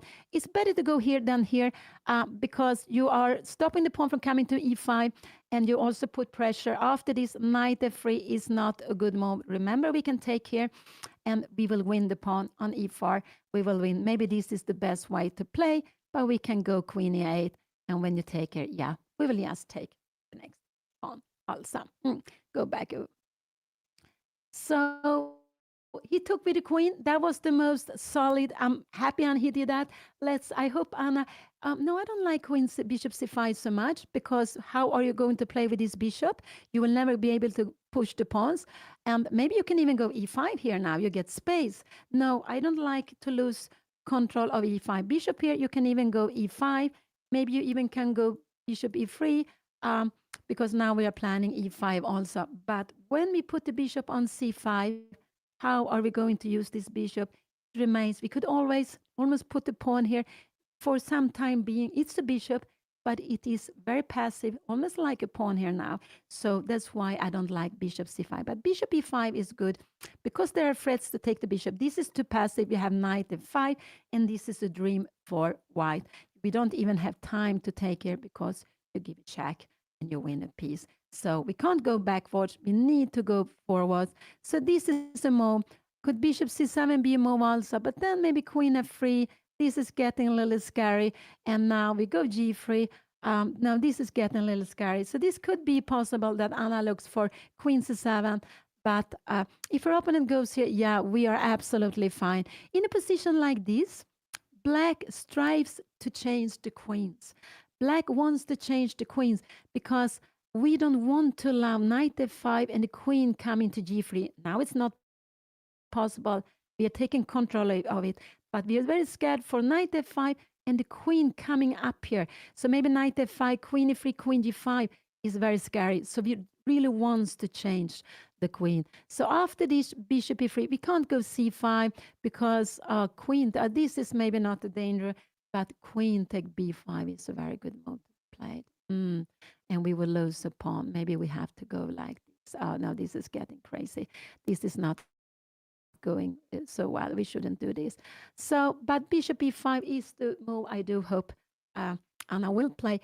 What more can she do? b4, she can play, but it looks a little bit scary. Probably knight a4 is the best move. And queen a5. Yeah, this is an active way of playing b3. And now this would be bad because of rook a d8. So this b4 could be an example.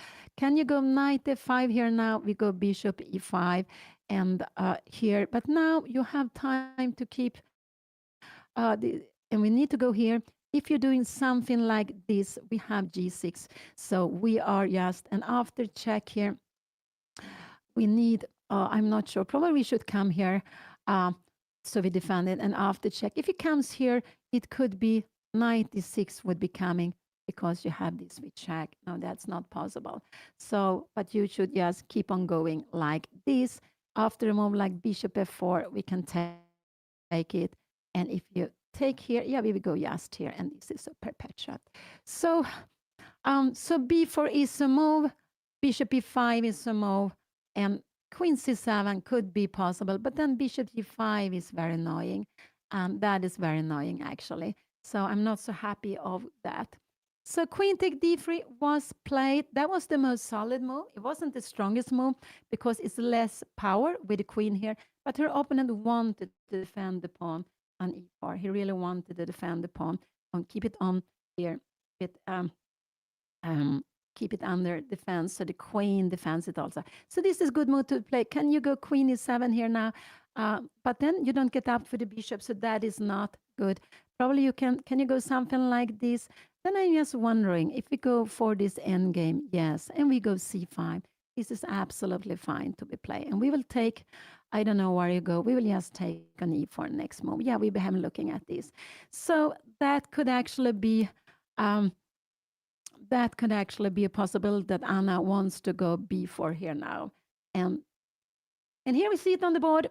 We see Anna, she is going to go b4. We have it on the board. It's a very active move to be played. The best her opponent can do is to go knight a4. And after knight a4, queen a5 is a very good move. And here her opponent needs to go either queen b3 to play this position, but Anna can take knight take e4 in the end, queen e7, and after this, oh, but this is impossible. Rook f8, queen take b7, we have knight c5. And what is happening? This is how, wow, amazing. The point is, if you take here, yeah, we will give it check. Not only check, we will give it second check. And after we take here, we have an exchange more. But this is too much. This is too much. So if knight a4 comes, queen a5 is a very good move to be played. So her opponent has one move to do. He can go knight f5 also to be played. These are the two. If he comes here, then can Anna absolutely go c5. And then probably her opponent even need to make this tactical. But Anna must be absolutely fine with knight take e4. And can we even go knight take f4 after a move like bishop e3? We are staying, and black is staying with extra pawn. This is absolutely fine to be played. So crazy, so much tactics. And Anna, she goes for activity. And this is nice before. So her opponent needs to either knight a4, knight e2. This would be too passive because the rook would not play. It would take so long to go out. No, that is not a move. So he has to consider 1, 2, move and move away the knight, 3 and 4. You can also put a knight here, but then we would take an e4 is hanging. That would not be a good move. So if he wants to go,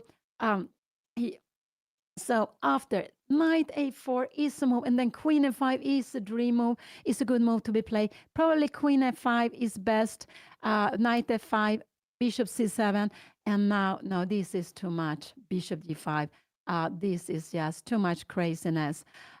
This is too much.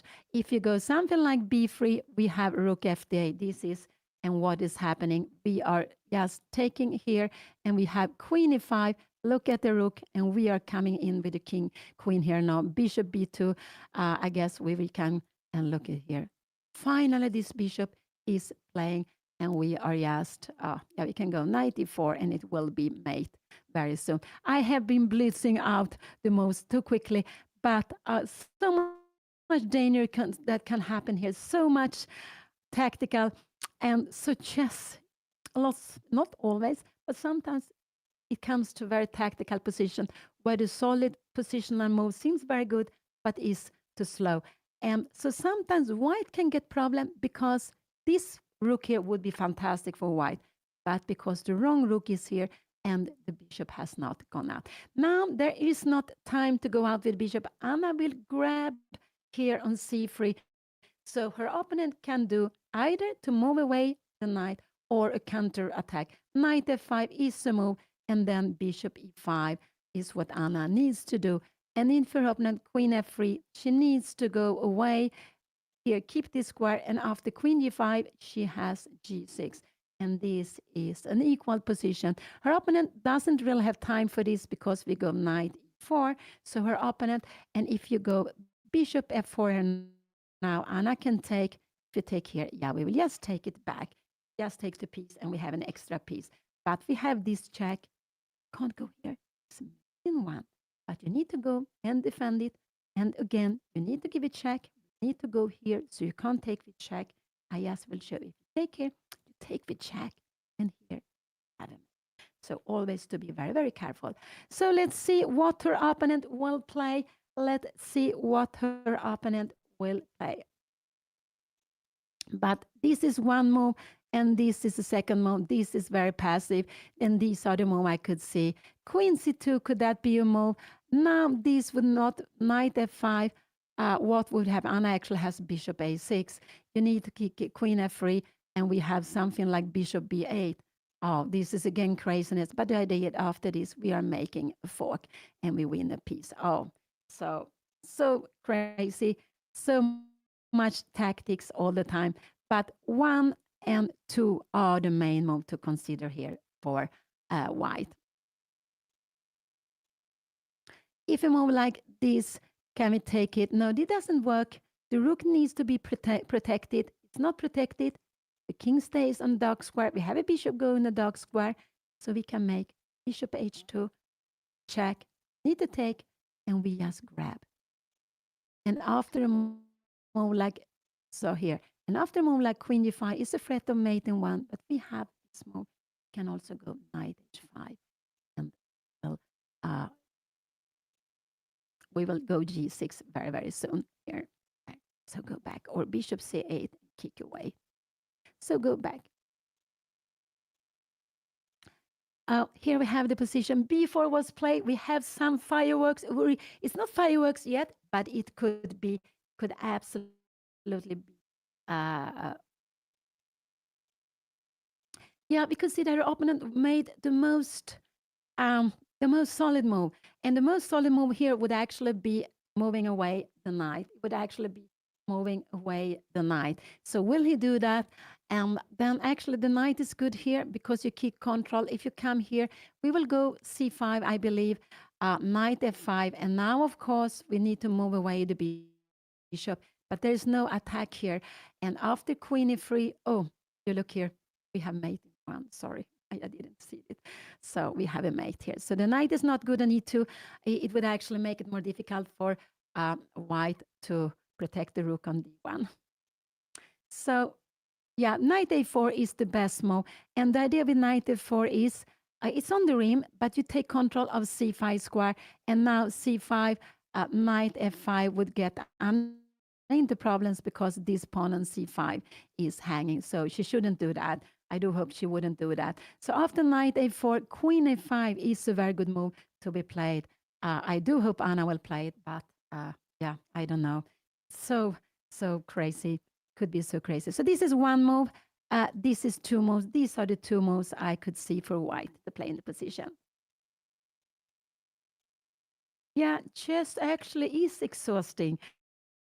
It takes a lot of energy and a lot of emotions. And here, when you play, also when you play a long game, classical game, you're fighting for many hours. And of course, if it goes your way, we get extra energy. We're so happy.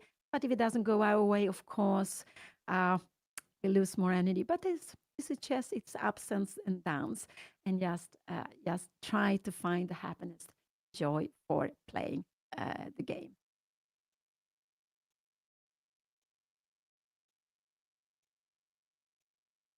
Yeah, no, Juan didn't win yesterday, unfortunately. So, and Juan is Anna's father, Juan Bion. He's a very creative player. I actually have it opening the Ballon Gambit named after him. And he's playing a Rilton Cup. Uh, but yeah, it hasn't gone so well for him the last round. But it's like how chess is, it's ups and downs.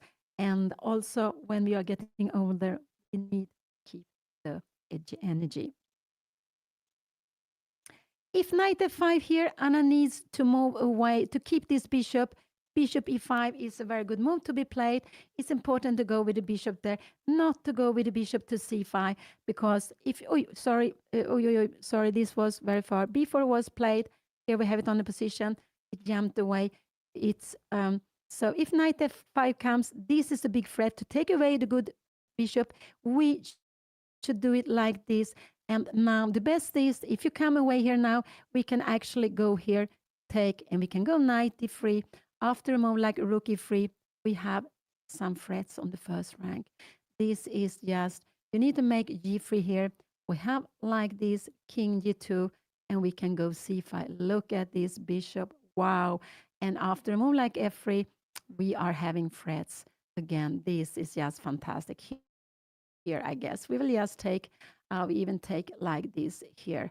Oh, wow, the king is running up and we have a fork. Yeah, and we will pick up the rook here. So going back, let's go back. Here we have it on the board. b4 was played. There's so many things that can happen and everything. So let's see. Last move, her opponent played queen d3. He took back the piece and exchanged on d3. He took back with the queen. It was a solid move. It wasn't the best because there was more power to have the rook here threatening. Because if he moves away the knight, Anna can move away the bishop with the queen first now. So yeah, will he make a solid? The most solid move here would go knight a4, but I think knight f5 is also logical to be played. Going passively here is not so good because then Anna can go after the piece, and e4 will be, this pawn will be hanging in the end. I just show it up to you like this, and I guess we go, maybe even c5 is good, but that is difficult to see. But maybe knight c, knight take e4 is fine also, but you have some, you get some little bit activity here now. So, but it's black is absolutely fine here in this position. So maybe it's about equal, maybe a little bit tiny better for black, but it's absolutely fine to play for. So now her opponent is getting close to Anna's time. Anna has spent like 45 minutes. She has spent like 45 minutes and she made her 15 moves, still 25 more moves to go. We have such an exciting position. I would say that the Miroslav lots of time gets to very much excitement. And here we have a position where there is a knight under attack. Black plans to grab the knight, but there is also a piece hanging here on d6. If this knight was away, white would grab it and taking here like this and queen take. We will take on c3. And the point is, you can't take here because we take the rook. This is, so that would not be a good move. That would be a blunder. So we would take here on c3. And what can you do? And if you go something like that, we have knight e4, and still we will have a very good position like this. Yeah, we have actually a piece more. Oh, I didn't calculate the piece. So knight takes c6 would be a big mistake, losing a whole piece. I haven't shown you that. And knight b3 here, yeah, that could be possible. Is it bishop e7 would be not the best, but it's a natural move to be played, actually. Here, bishop c7 is better, but that is not so easy to see. And the point is that after that, maybe we can take here, we can take on, and now bishop a6 is better. And then rook e8, and we are going bishop b5. Yeah, This is a very long plan, but the plan is to that these nights you are getting activity like this. We don't take the pawns, but go for activity, but that is difficult. So b4, this would be a blunder. This is a natural move to make, and this is a natural move to make. Then her opponent can also try maybe to go away with the queen and then to go knight f5, but no, I don't think so. So a direct threat on the knight, one move. This is very passive. No, I don't think her opponent will do that. This is an active way of playing the position. And yeah, the position is about equal here. It's about equal. But again, important for both for the players to follow up with fine moves. If you go wrong, then it just can turn the table to one side or the other one. So they have made now, Anna made her 15 move. They have 25 more moves to make to get to the control. And we can see that now when her opponent has to make decisions, he is spending lots of time. He has not been a quick player now, so he has to make 92. No, I wouldn't say it's the good because we go c5 here now, and what to do. And after knight f5, we go bishop e3. Yeah, we can go away like this. We're moving up. I don't know where to move. Oh, no, we can't go f3 really because we had c4 check. So we have this move here now. And now we are going to take the pawn on e4. Now he's on his way to move. What will he do? Knight f5 or knight e4, 1 and 2. One of these moves, I am quite sure we will see. He played knight a4. And what will Anna do now? He played knight a4. That was a good move to be played. Now queen a4 is a very good move. Will Anna see that? That would be actually a dream if Anna will see that move. But I'm not sure because there's such queen a5. But the problem is after queen a5, this looks very tempting. Here, queen take d6. We can't go rook d8 because it's a mate. And actually, what more we can do? We can go c5 here. No, you go knight c5. That would be losing. We need to go knight to take e4. And how can we see that rook e8, knight take b7, and knight c5 is very good for black? And the point is, you need to move away, and we go knight b3. And you can't take here because we just take. So you go knight b3. The rook has to move away, rook b1, and we can go queen take a2. This is a position we have seen similar before, but and here we can go c5. This is just fantastic. Maybe queen d3 needs to be played, and we try to get some activities, but we have knight e4 coming here now, and this is just but very, very far away. So knight a4 was a good move to be played. After queen a5, this, I believe we will see this on the board. But here, and I don't have queen here, knight c5 coming. This is the only move to be played. Otherwise, she will get into problems. And now queen e7, you're hitting two pieces, and then you need to see this extremely strong move. I don't believe Anna will do that. That is too much, actually. If you go queen d7, yeah, then we can't go knight c5. Then we need to go bishop here. You're going somewhere, and we have bishop e6. This is absolutely fine. But it is such a difficult tactical moment. So knight a4, what will Anna make now? Now she can go queen c7. This is good. After this move, can we go here and can we go c5? But you have queen g4, taking on d4. You have queen f6. And this is actually scary to play. But it's possible to play, but this is scary. And this moment we have queen c6 coming. So probably this is an initial move to play. You have f3, and we should keep the two bishops on the board. But this is just, wow, so far, so difficult. So difficult. So here we have it. This is very far. So queen a5 is the best move. Queen c7 could also be played. So let's see what Anna will do here now. Because after queen a5, if he finds this move, it could be that Anna, and that's very natural move to be played, that Anna will get into problems. So knight a4 was a good move. Maybe the one which is more difficult to play against. Queen c7, if he goes bishop g5, Anna goes bishop e4. Now, knight f3 could be a little bit scary here. She needs to go c5. How is the position like this? Take and take. If it threatened to take here, and if you take here, Anna will need to take with the pawn. And after a move like f3, she's absolutely fine like this. So this queen c4 is probably the way to play this position. And we have rook c8. And again, if f3, we will have probably bishop c6 or yeah, I'm lots of things. We have activity, but we have a damaged pawn structure, and so that could be scary. Could rook e8 be a good move to be played? Yeah, rook e8. Yeah, thank you, because this is not possible. We just take back. Rook e8 could be. Has it been played? Oh, it has been played. So Anna play rook e8 here now. Knight f5 could be played, and I'm a little bit scared she wants to come here now because we have knight h6. What is happening here now? What is happening? And we have the check. Oh, whoa, whoa. So she needs to go bishop e5 here now. This, and here Anna will become worse. Rook e8 was played. Now it comes immediately.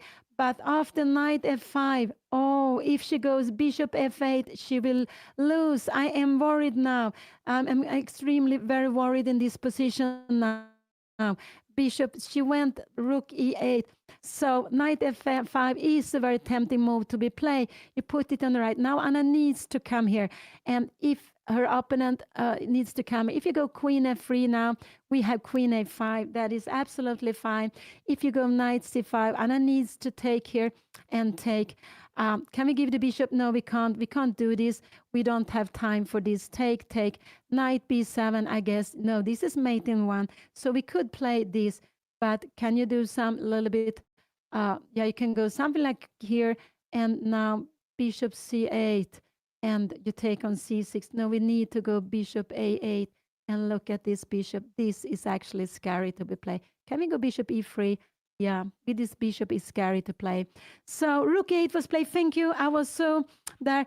If it Anna's to move, let's see. We make a little move a3. We would take on e4. So she's planning. If this is coming, Anna will absolutely. No, now we have knight f5. This is also a very good move to be played. So h6. Anna needs to go bishop f8, and then she has after queen e3, and then c5. Oh no, this is what is happening. Knight f3, we have queen c7. This is absolutely possible to play, but can you go knight e6 here now? We have queen a5. Oh, no, this is very, very scary. So I would say this is a good move to be played also, because if she comes here, knight c5 is very strong. So you see this knight. But this is a good move to be played. Anna needs to go bishop f8 if this comes, but it could be. Oh yeah, no, I'm quite worried here now. I'm quite worried about Anna's position. Rook e8. Yeah, I'm worried about rook e8. So why didn't Anna go? If she goes rook e8 here in this position, you have this take and queen takes. You will just win a pawn. So this, she play rook 8. This is, oh, sorry, this was to, so now he has several good moves. I would say this is a good move. This is a very good move to be played. And Nana now needs to come and knight c5. Can we go queen b6? No, we have bishop e3. It's not possible. So, and can he go bishop e3? No, we take e4 pawn. So here knight c5 is very logical move. Anna needs to play. It needs to take it like this and go bishop c8. Here Anna could be fighting. She can absolutely be fighting in position. After knight e6, we should actually do like this. This is a little bit crazy, taking here and like this, and actually going bishop c7. Knight g5, I guess we have h6. Can we do that? Knight f3. And then maybe we can grab, there's a b4 pawn also hanging. Yeah, these are lots of tactics, but now white is absolutely better, and white has 1 and 2. I would say very natural move to be played. You can also make something like this. After this move, yeah, bishop f8 is a good move, but after queen e3, yeah, maybe we can go queen e7. The idea is after this, we can even take on e4 and play the position. Yeah, that we could do. We could absolutely do. So, yeah. So bishop g5, Anna needs to find bishop f8.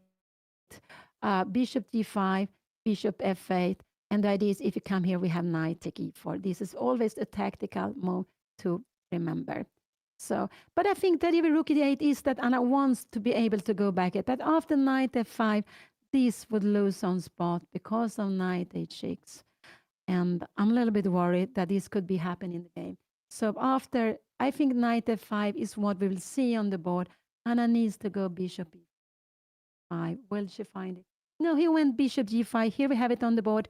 And now Anna needs to go bishop f8. Will she find it? Anything else will lead her into problems. After this move, knight c5 will come. So there are actually, so this is a very good move to be played here, bishop f8. If you go rook c1, now we can go h6. And we are kicking. If you go away, I guess we can go after the pawn here now and knight take e4. So bishop g5 was played. Now I do hope Anna go back. This is the only good move I can see for her.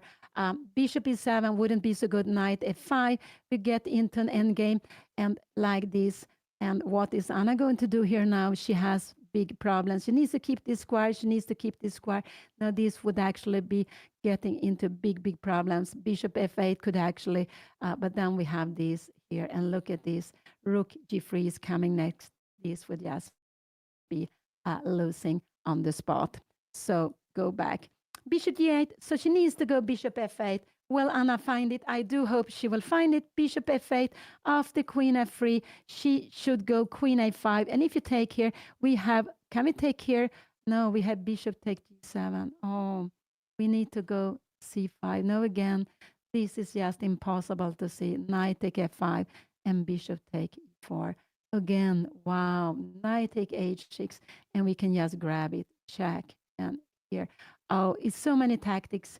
So even bishop f8, queen f3, I think is very scary. This is very scary. c5, and now her opponent can go to different places.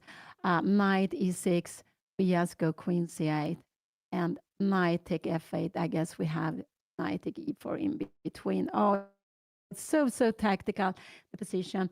But so it's scary. It's very easy to go wrong here. Bishop g5 wasn't the best move, but I would say it's a move where, no, c5 now would not be good because on knight f5, bishop take e4. It could be that Anna wants to play c5 here now. Yeah, you're right, here and take here. Can her opponent then go queen take d6, and we will go bishop take f5, and we have this move in the end.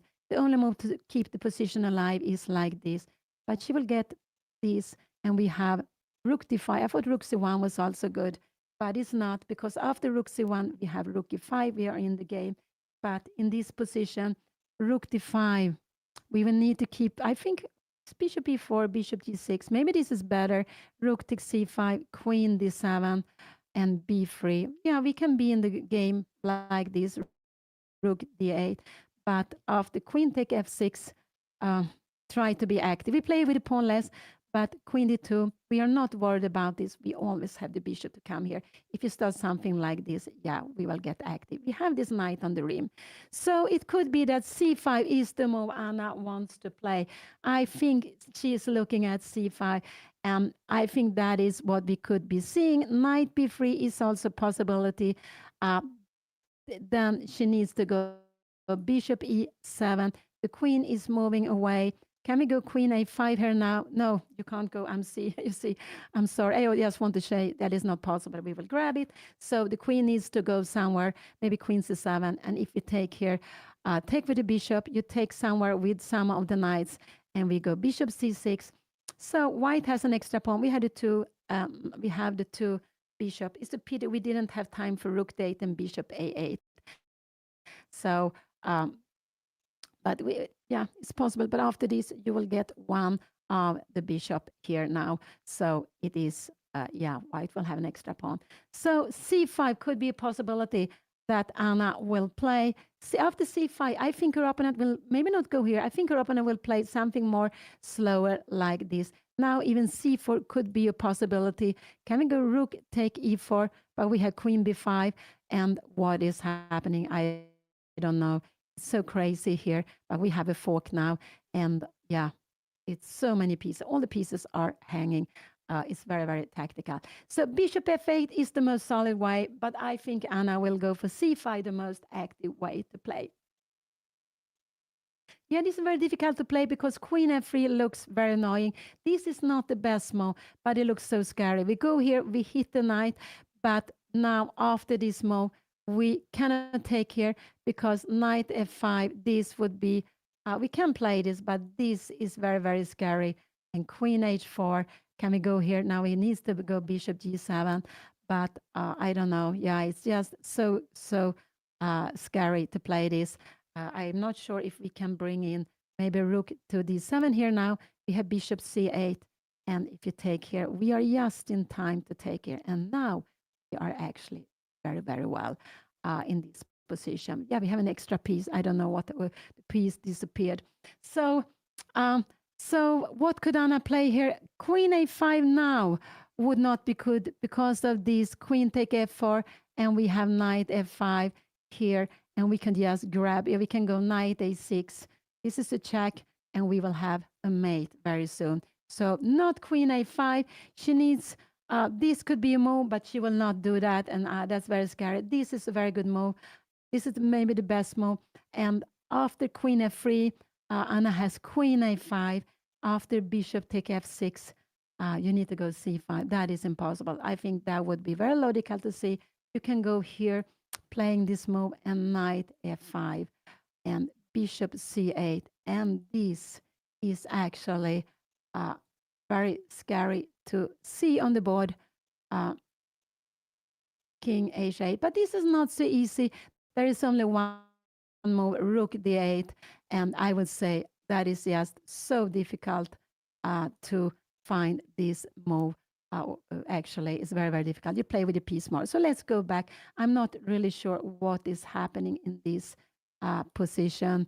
We have rook d3 and it comes back. Yeah, this is just so crazy.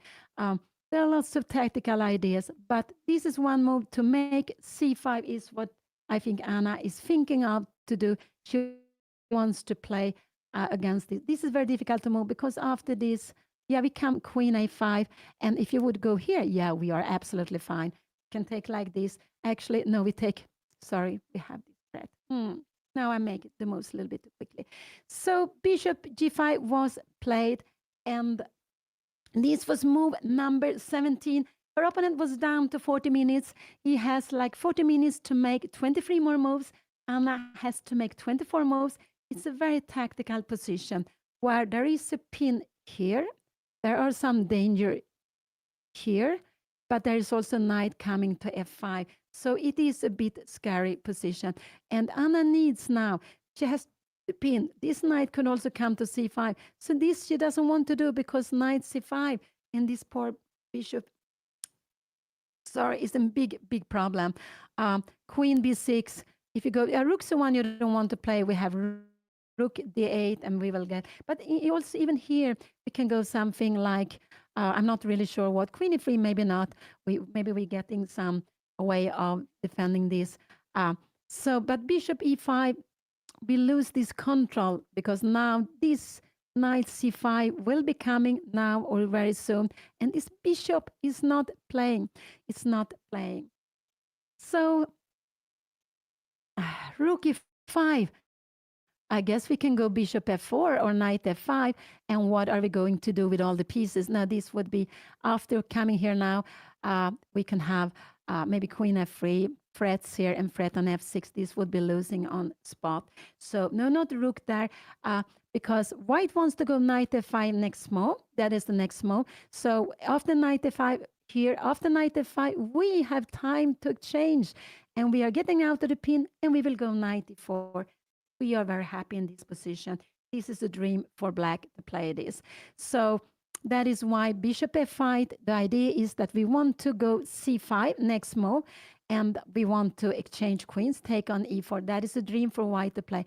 And then we have this move, and now we need to see queen a5.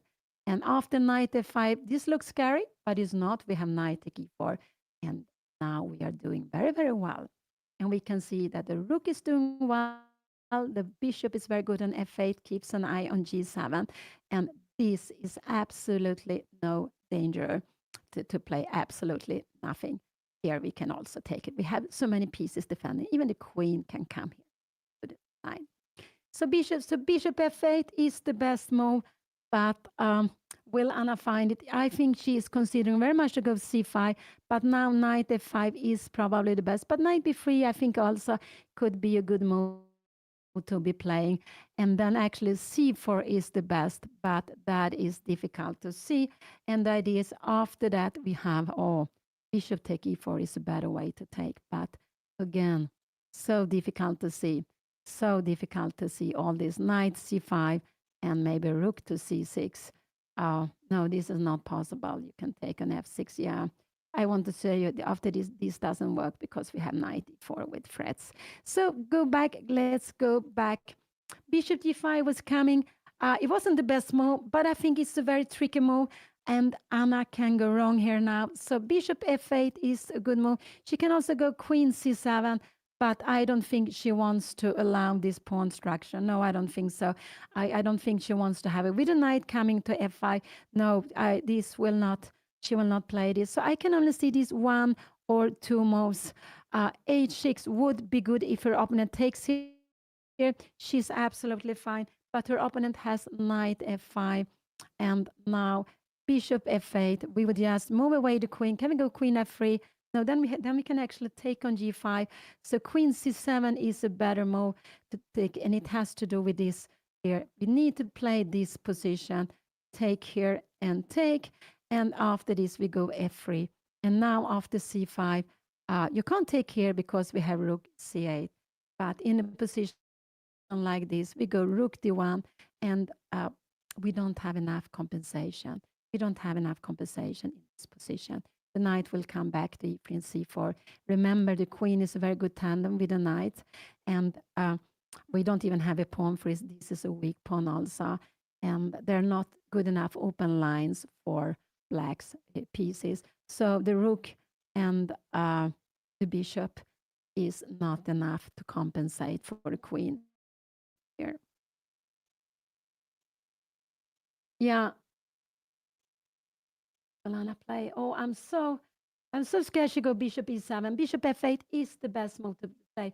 Will she find? She played bishop f8. That was an amazing move. That was absolutely an amazing move. She played bishop f8. Wow, I'm so amazed. I am guessing her opponent will go queen f3. That is very, very tempting to do. Queen e3 is a good move. But then Anna can go queen e7. After knight f5, she can even take. So if he goes queen f3, can Anna go here also?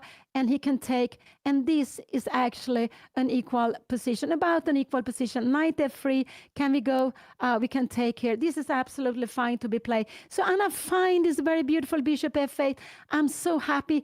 I've seen it in several of Anna's games that in critical moments, sometimes it has been, she has been the one with a better position, but it has been one very good move, and the other moves are fine, but not as strong as this very good move, and not always, but lots of times she has find it. Now she find bishop f8. The position is still tricky. She is absolutely doing very well, and I'm so happy to see that move on the board. That was very, very nice, and it means that I also realize after queen f3, this is maybe the best move to be played. It's the most solid. This is the best move to be played, but it's just crazy to find c5 here. I would say this is just, after this we have rook take e4 maybe. No, we don't have it. We can just go c take d4. So c4 is the best move, but knight f5, and now going bishop e4. What is happening here now?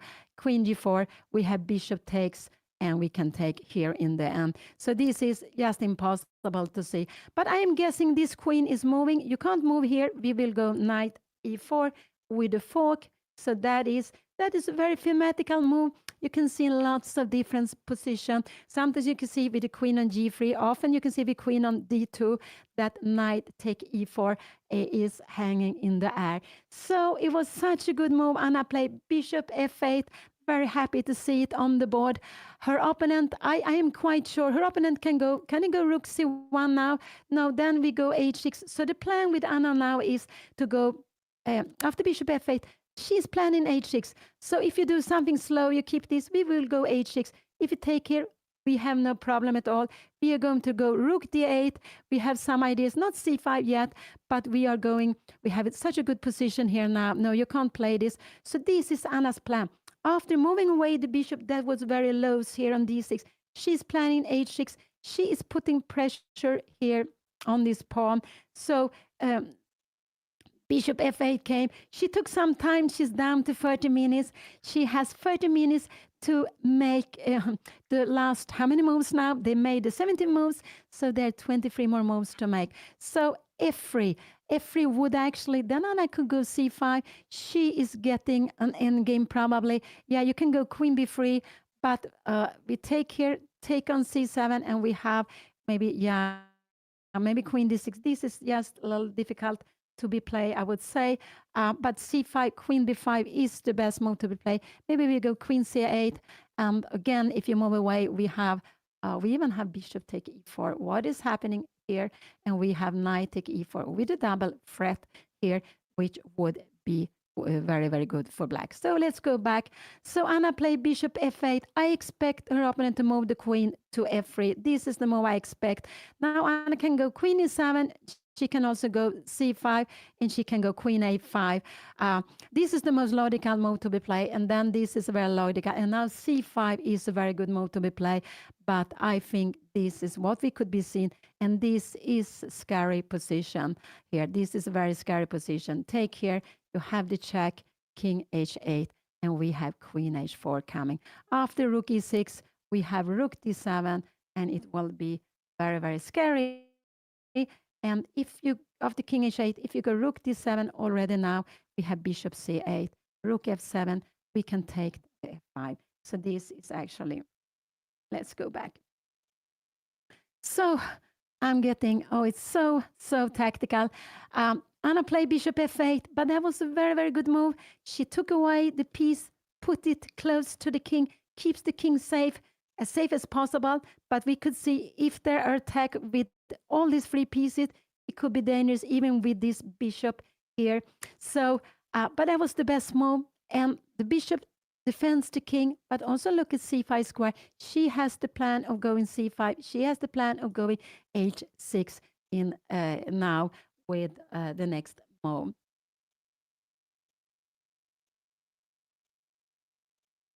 And Anna is playing Swedish player Ulf Hammar from, I think he's from Stockholm, but I'm not sure. And he has 2140, so he is almost 100 points above Anna.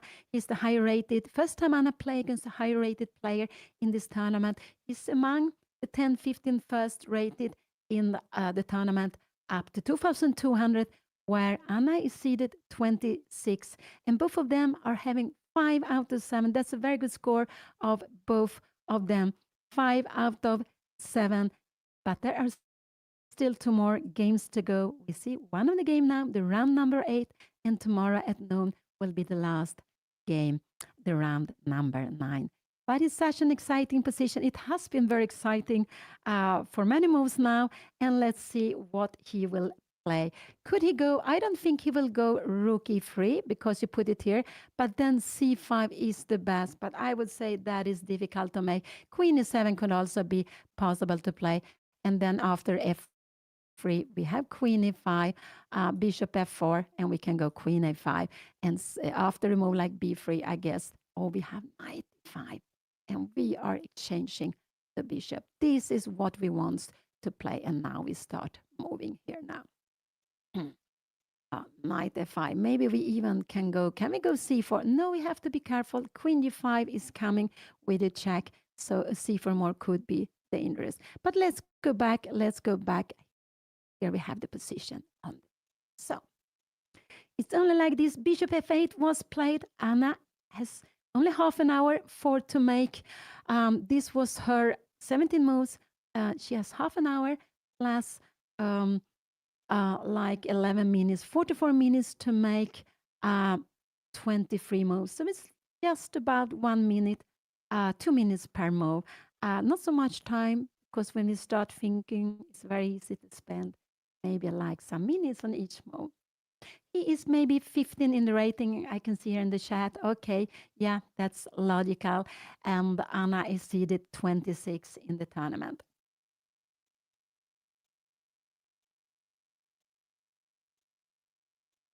Oh, so exciting. And so I am guessing he will move the queen. If he moves the queen, one or two moves are logical. This is what I would say. He could also go, no, not queen c2. Then Anna would go queen a5, taking here. And now she can take on a4. That is absolutely fine. After knight f5, she should not take the bishop because rook d3 and the check is coming and queen to f7. No, that will be lost. I will just show you bishop a6. We have this check, and after we have queen coming in here. That is not possible. So always to be careful. So queen c4, could that be a move to be played? But I think queen f5 is fine, but this is also fine. After knight f5, we have queen take e4. So that is also fine to be played. Now, I expect, if he moves the queen, I expect him to play either queen f3 or queen f3. These are the two moves I expect him to play. Not to go f3, that seems very, very slow. Then Anna can go c5, and she's hoping for an endgame. Like, let's see, like this, queen takes, we are coming here now, and we can even play this position, and rook take here, because we are having threat on both pieces. You can go here, and then we would just have rook e5, and we will pick up one of the other pieces too. So that's just very good. So, oh, so no, white cannot go with slow f3 move. Anna will be very fine in the end games if you go f3 here now with c5. Okay, he had queen b5. That would be the best he can do. And then Anna can choose either to try, not with rook b8, because we have bishop f4 or we have knight e6. This is a little bit scary to play. But yeah. But Anna's plan is c5. Her plan is also h6 to go after e4 pawn. I would say that after rook c1, h6 is a good move. You come here. Yeah, we will actually go like this, and then we'll take on e4, and we will be happy. And we have this king here. A king, we have the bishop close to the king, defending king.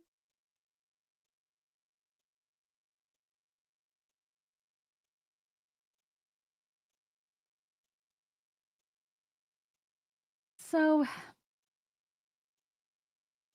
very exciting. Her opponent, he was splitting out the moves in the beginning, but now he is just taking his time. And Anna has played some fantastic, beautiful moves here in this game. And whatever happened, I'm very happy to see that. And it's just a very exciting position. It's about level. Black is absolutely fine, but of course we can see that with bishop, a queen coming, and the knight, it could be some very, very dangerous things happening on Anna's king if she goes wrong. And this has been a Meraner Slav. Um, kind of Slav where white goes e3 and then later on has been able to put a pawn on e4 and then bring out the bishop. So position where white played e3 with the bishop on c1 and later on played this, managed to get e4, which is a common plan, and also lots of time possible for white to play. And like that, this bishop has come out.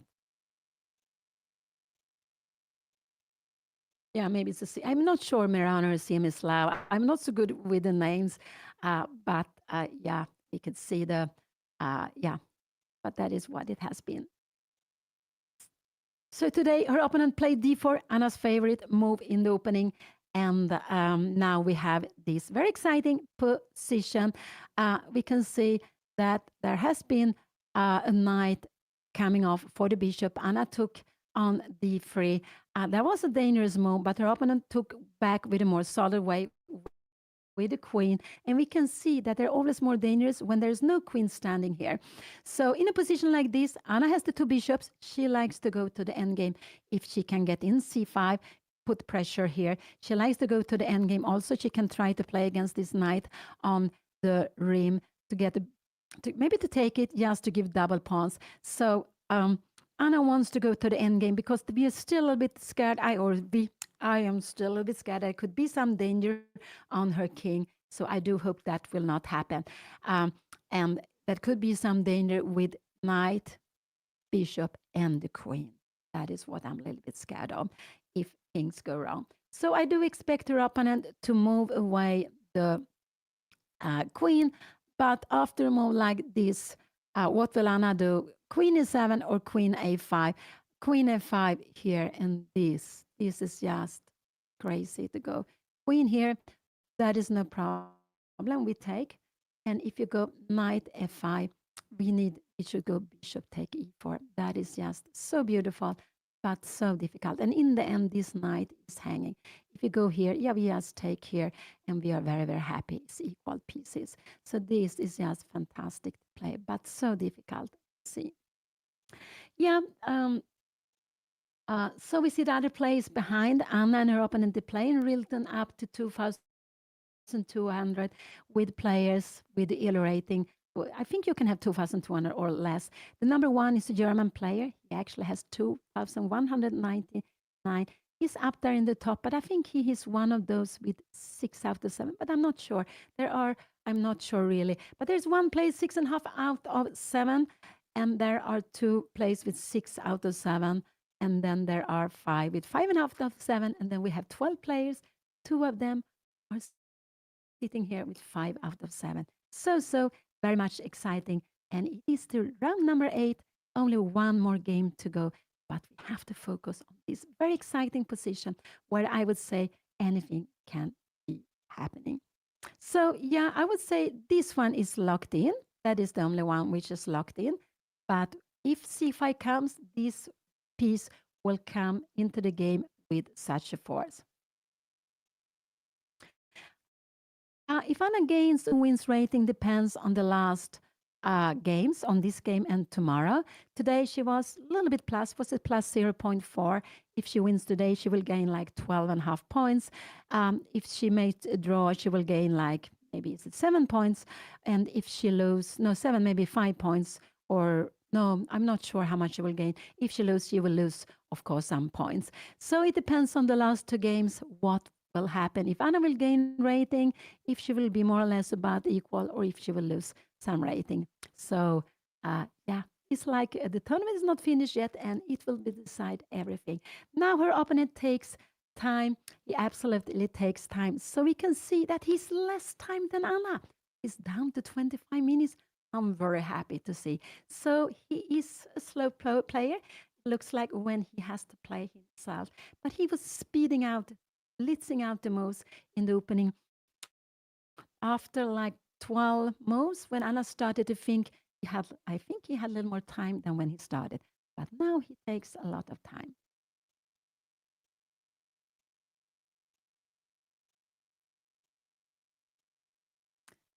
And he's on the way to move. Here we can see the hand comes out. I think he will move the queen somewhere. That is what I'm guessing. So my guess is 1 and 2 moves. This is my guessing. And if she comes here, if Anna goes c5, knight b3, and now could this be a move? No, you lose a piece. I'm a little bit, no, we need to move away. And now queen c7, not good.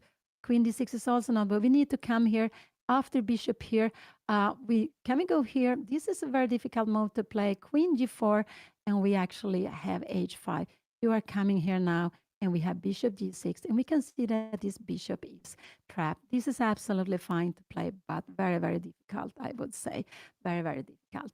So he is down to 24 minutes. Anna has some more minutes, and it will be very, very exciting in the end. Very, very exciting in the end. What will happen? A game. Everything is possible, and it's such an exciting position. Yeah, I wish your opponent takes all the time. Yeah. And now we see, yeah, we see, yeah.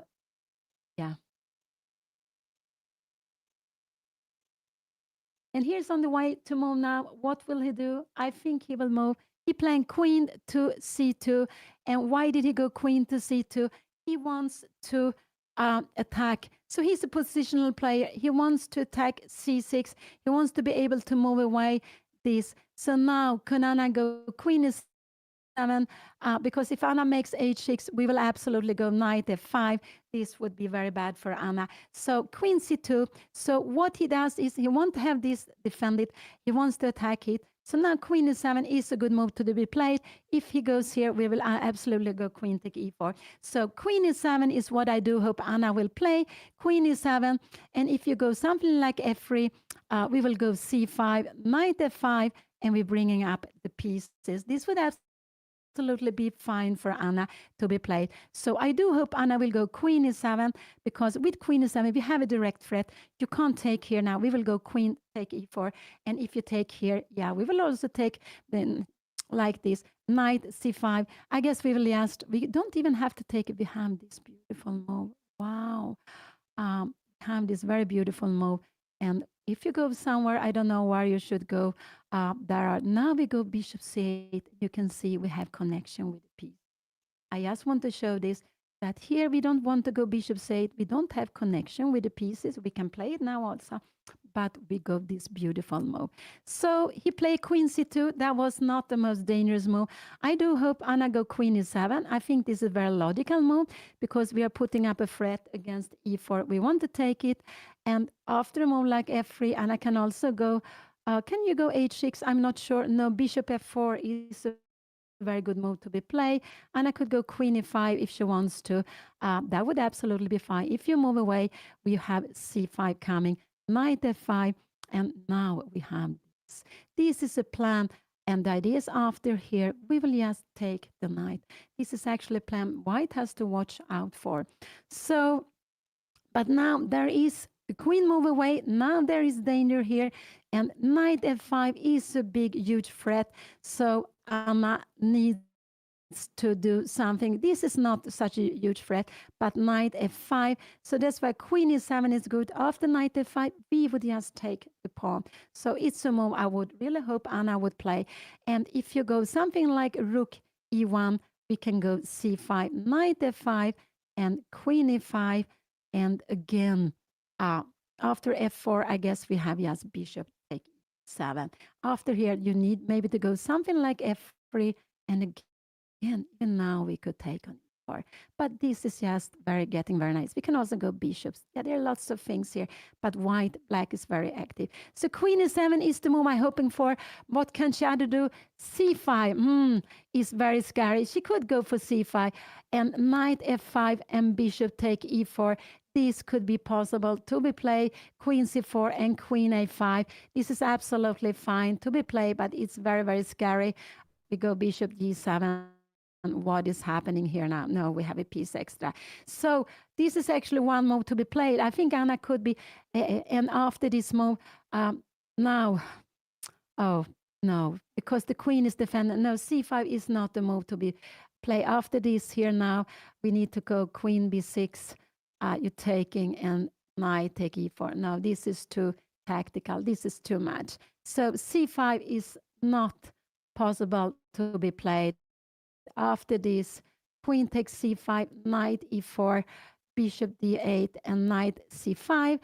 This could absolutely be played, but Anna will get problems with this pawn on b4. So this, if Anna goes c5, it is because she wants to play this knight take e4 in the end. It could be, but queen e7 is the move I do hope Anna will play. You put an attack on e4. You are planning queen e5. If you defend this pawn, I don't know, is rook c1 a good move? But then we have this move. Now we have bishop take f6, taking here. How is this position? We're coming here. Can we take on c6? Now this is a blunder. We have this is a blunder. So you need to go for positional play here now. And but we can play like this. We are having a pawn less, but we are also having a pin. And we have this position. And we have an extra pawn, but we have this little bit damage. We don't get the pawn to c5 yet. So maybe black is a little bit better, but it's not so clear yet because this is passive. So very far away, but this is the move I hope Anna will play. One, this is the second move. This is also possible move, and these are the three moves I can see coming here on the board.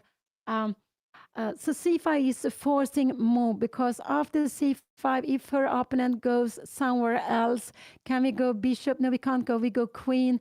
Can we go bishop take e4? Actually, we can do it. If you take here, you don't have time. We have a check in between. So that could be possible that Anna will play that c5. But after c5, knight takes c5 is the best. So this is one move. This is the move I like, just to put pressure on e4 with a direct threat to take on e4. Her opponent has spent, he's down to 23:48, yes, close to 24 minutes. He made his 18th move, and Anna needs to make 23 more moves to reach the time control. I think queen a5, she can play this, but bishop take f6, and I don't think Anna wants to have this pawn structure. After here now, I don't know, maybe c5 is possible to play after this. Can we go queen takes c5 and we play the endgame like this? And you are going, maybe knight b3 is the best move. And I'm not sure. Maybe we can go back here. We have bishop d4 and rook take e4. And actually, in a position like this, it's equal pawns. And I would say it's about equal, but it looks like maybe white is better because rook c1 or white is planning to get two rooks to the 7th. So this could be, and this pawn is also weak. There is a plan of going rook d7 and rook c7. There are also plans of going for the b4 pawn and then attack b6. But it looks, for me, it looked quite fine anyway for black there. So they both focused. They are both focused so much. Anna's down to 24 minutes. What will she play here now? What will she play? Will 1, 2, and 3 are the most I can guess because knight f5 is coming. I don't like this move. You have knight f5 here, and we can take on h6, and we win just a very healthy pawn. And after c5, we will just go. We can even go e5. Oh, wow, what a blocker. And we are trying to bring in the pieces here. Oh, that would be very, very scary. No, we need maybe to go bishop g7. And yeah, this is just very, very scary. After rook d3, we'd actually have bishop e4, rook g3, and we are in time to take this because here we can actually block the line. So go back. Go back. I play. So queen e7 is for me the most logical move because after queen c7, this would be a mistake. Queen take a4. We are having threats here, and if you take here, yeah, we will are having threats here. We will actually win. Okay, you have knight e5 here now, but you see the two knights on the rim. They are not good. I guess we can go bishop b5, b3. Maybe we can take here, and we can go knight c3, and we just have very, very beautiful position. We're taking up maybe an extra pawn. Maybe we should play Jana. But this is actually very nice to be played. But this is very, very far away. So always so exciting. Anna's down to 23 minutes. I'm not so worried about her position. Her opponent went queen c2. He's a very positional player. He wants to keep the knight defended. He's also attacking c6 pawn.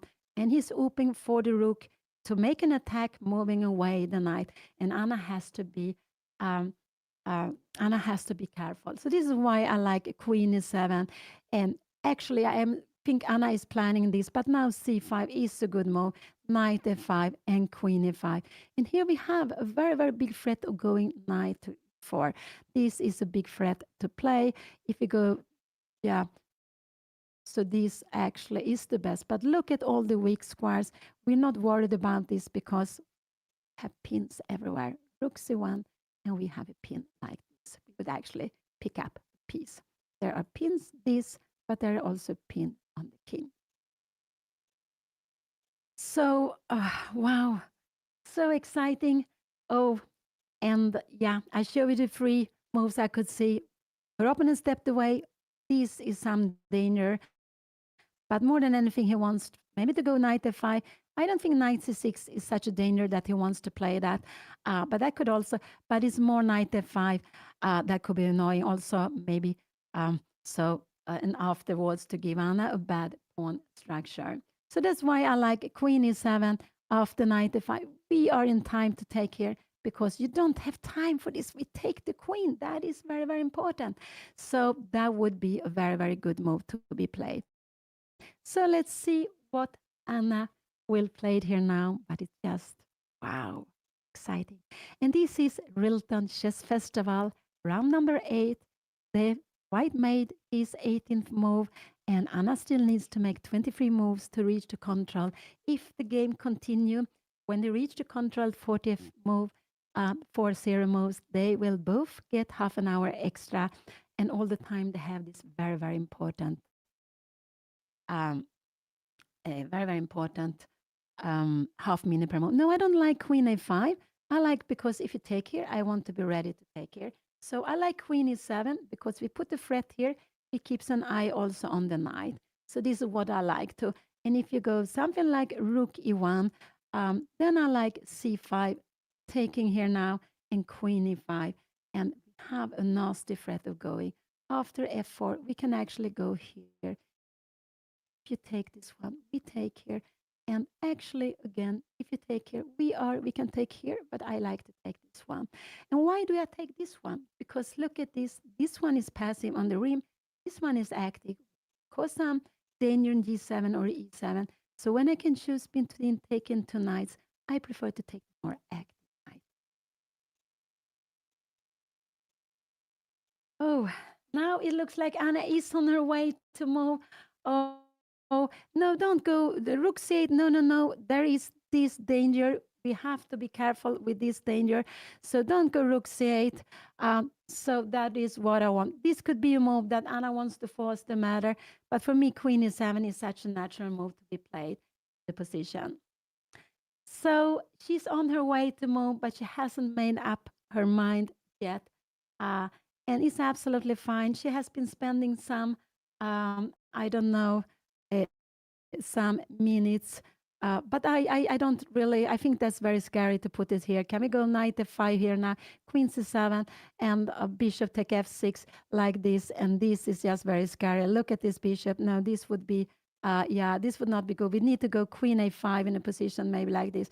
Now we have this here and bishop take f6. And this is very scary. No, we shouldn't. We should be careful with this pawn structure.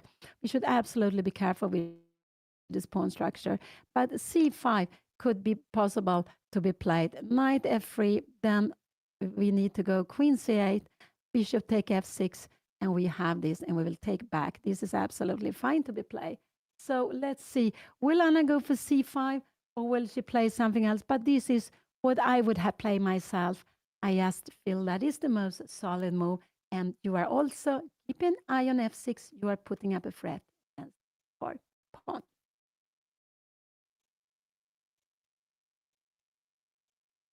Oh,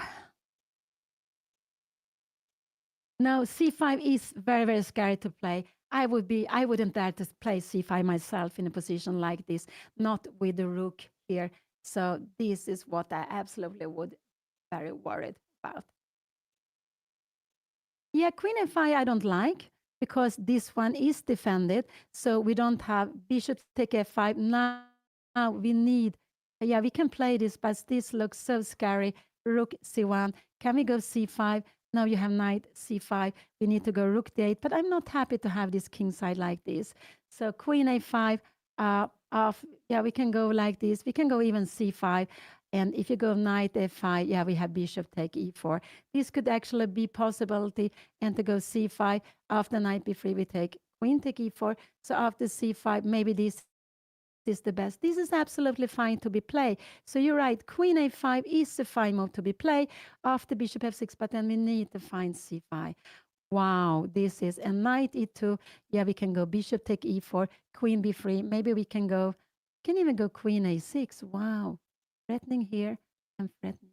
Wow, this is fantastic. So here, what will she play? But I would have played queen e7.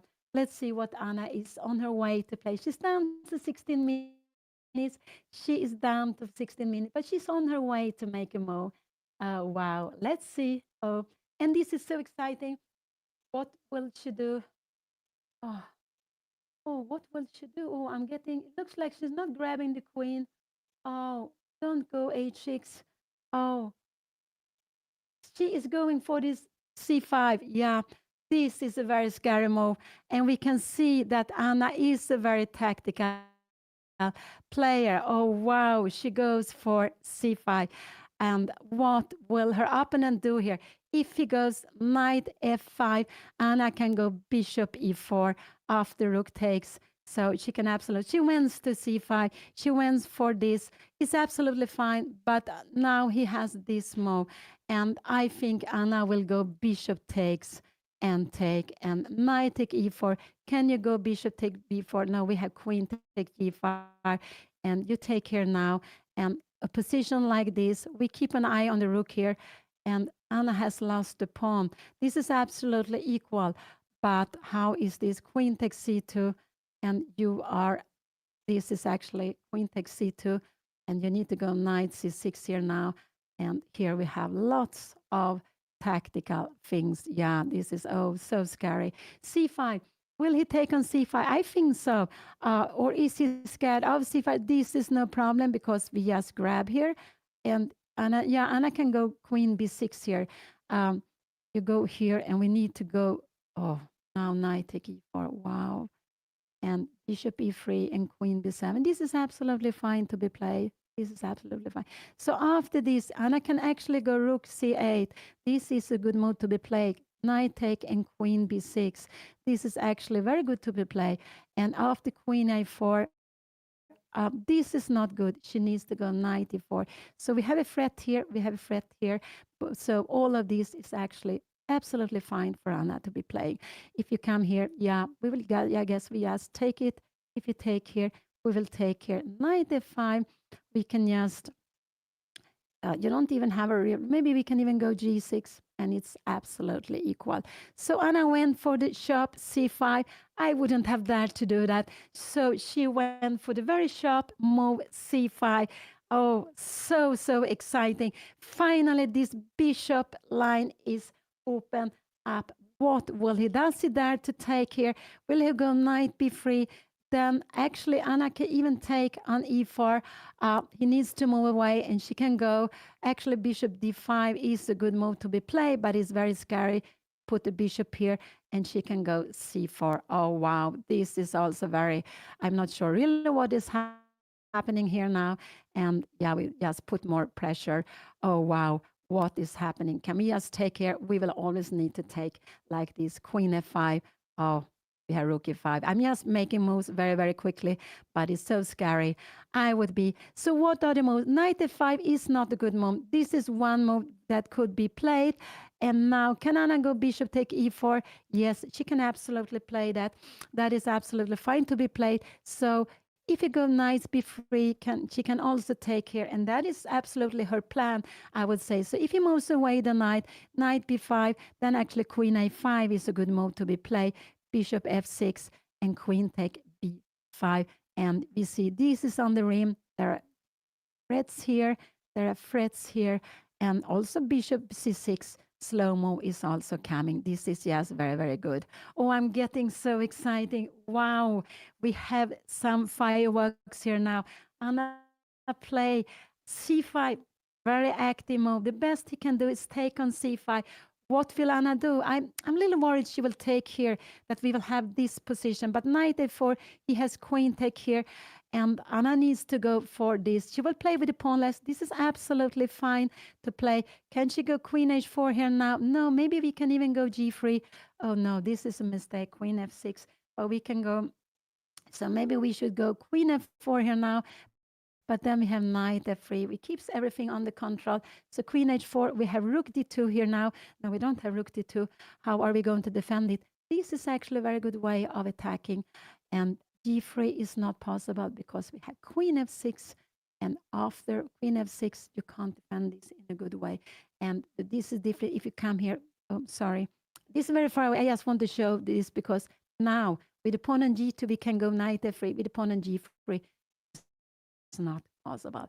Oh, but these are so many, it's impossible to calculate all these different things.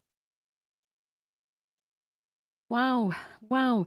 Anna is down to 16 minutes and 45 seconds. She made her 18th move. There's still 22 more moves to do to make before getting to the control. Can her opponent go knight e6? Anna can then go bishop e4 if you take, and if he moves away, yeah, we will just go. Actually, the best Anna can do is to, she can also go queen a5, and after knight f8, we will take on a7 after here. I guess we will just take here. We have, oh, queen g5, but we have bishop g6, keeping the king very, very solid. That is a very important move. This is a equal position. Let's go back. Let's go back. So so this is one move to be done. Moving the knight is, of course, but he has one. This is not good. He can go here, here, here, and here. He has lots of different ways. But all these moves, Anna can always answer with bishop take e4 because the queen is not defended. If you take here, Anna, if you take, Anna has time to take here, and there's no piece attacking c2. This is why this works so well for Anna. So bishop take e4 is her plan. He played knight takes c5. Now I think Anna will play bishop takes c5, but it's absolutely fine to play. But rook c8 might be a better move, or queen b6. Queen b6 is a good move to be played, but I would say, how can we find queen b6, knight a4, and now queen a5, taking, and we have bishop e4. Again, this is difficult to play. We have this move, and now just to play this position, what did Anna do? She took on c5. He will absolutely, uh, he can take on f6. If he takes on f6, queen b6 is just a very good move to be played. And this knight b3 and rook c8. This is very, very good move to be played. He needs to go away somewhere, and we have bishop e7. This is absolutely very, very good. So he can't play this. Anna play bishop takes c5. This is, he can go knight e6 if he wants to, but queen c8, you're taking here now, and we can go knight take e4 if we want to, bishop e3, and we can see there's a pin. Can we put some pressure? Rook c1 here now. We have knight takes, bishop takes, and look, we're not only threatening here, we go rook g5, and there are terrible threats after g3. Look at this. Wow. So Anna take, I think he will absolutely play queen take um, c5. I think so. He has been the most solid player. And then Anna will play knight take e4. This is her plan. Queen take c5 is what we will see on the board. Here we have it on the board. And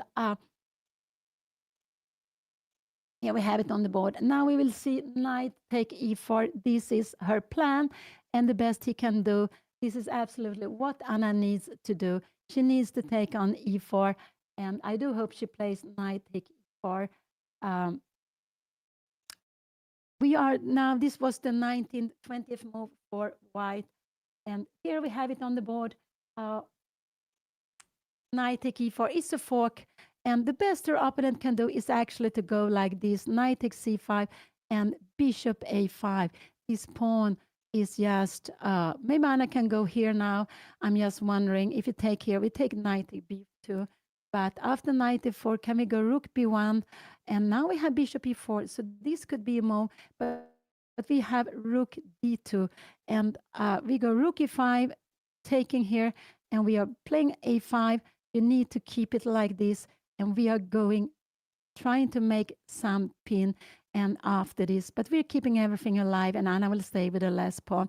So knight take a4, I think he will go for the endgame here. I think so. I think absolutely he will go for the endgame. Queen, but this and this, he will win a pawn, but after this, Anna has this very, I think queen h4 is a very good move. Knight f1 is the best move to be played, but after knight e2, we have this move. So can we go rook b8 here now? Yes, absolutely. No, then we take the other pawn. So let's see. But he has two things to choose from. He has played very solidly. Does he like to play endgame? Then he should go to play for this. Otherwise, he will go queen before. And now Anna needs to go she can go do this is the best way to take. And she has a piece extra, but he can take here now. If she comes here and you take here, we have actually knight take f2. What is happening? We have rook take b2. But after a move like this, you need to stay somewhere. Maybe queen c6, you are kicking the, because after this move now, you have king take f2, rook b2. And why is this? We have king g1 and you keep in control. There is no mate here. This is why you need to have the king, queen on c6. You need to defend g2 from far away. But Anna has absolutely compensation. I think he has been very solid. I think he goes to the end game like this. Bishop a5. Will Anna go knight a5 here now? And rook e1, she will be a bit passive. Can we go some bishop d5 here?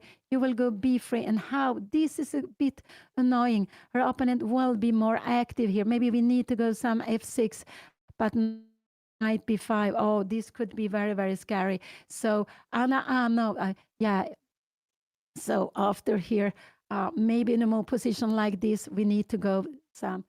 Yeah, he went for the endgame. What I'm most scared of. He took on d8, Anna took on c5. I think he will go bishop a5 now. And after that, after bishop a5, can Anna go b3?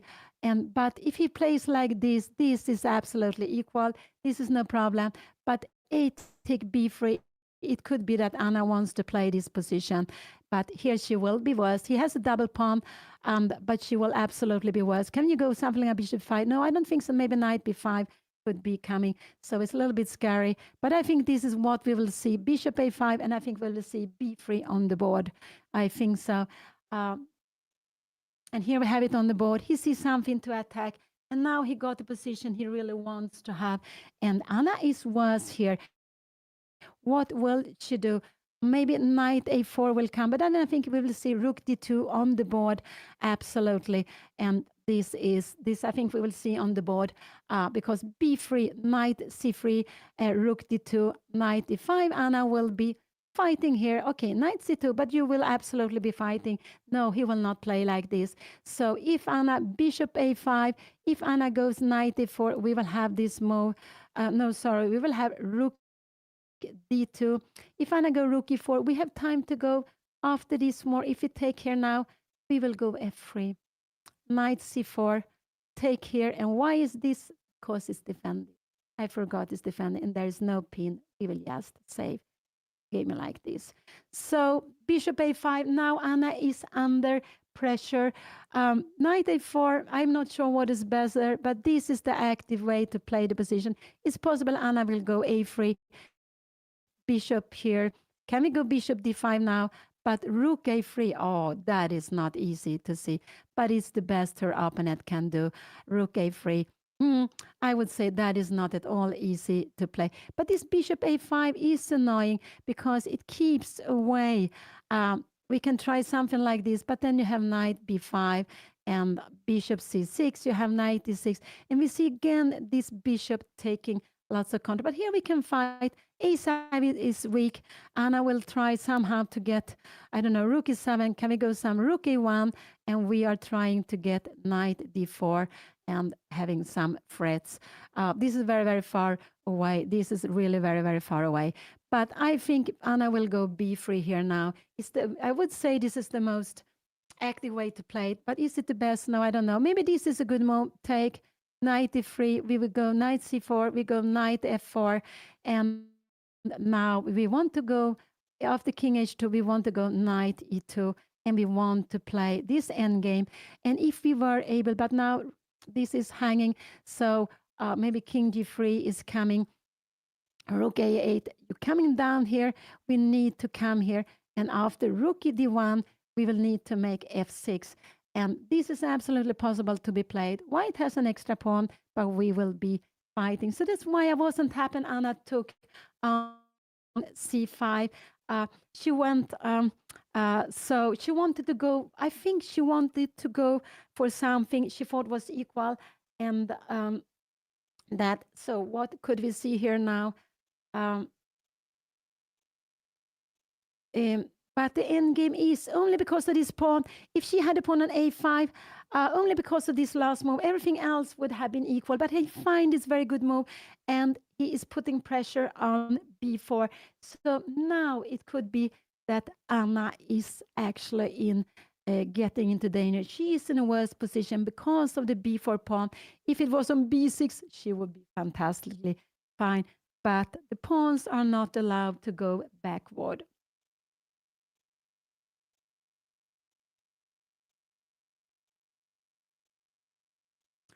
Oh, wow. And also because now this move has been very useful for opponent to play h3 just to have air for the king. Anna missed that move. And it could be Anna needs to, if Anna moves a pawn, it should be h6 or f6 to put the pawns on dark squares so she can hide the king on a light square. So what could be bishop a6 is actually a move also to be played. Rook c1 here, and can we go rook c6? Oh, this is very, very scary. This is very, very scary to be play.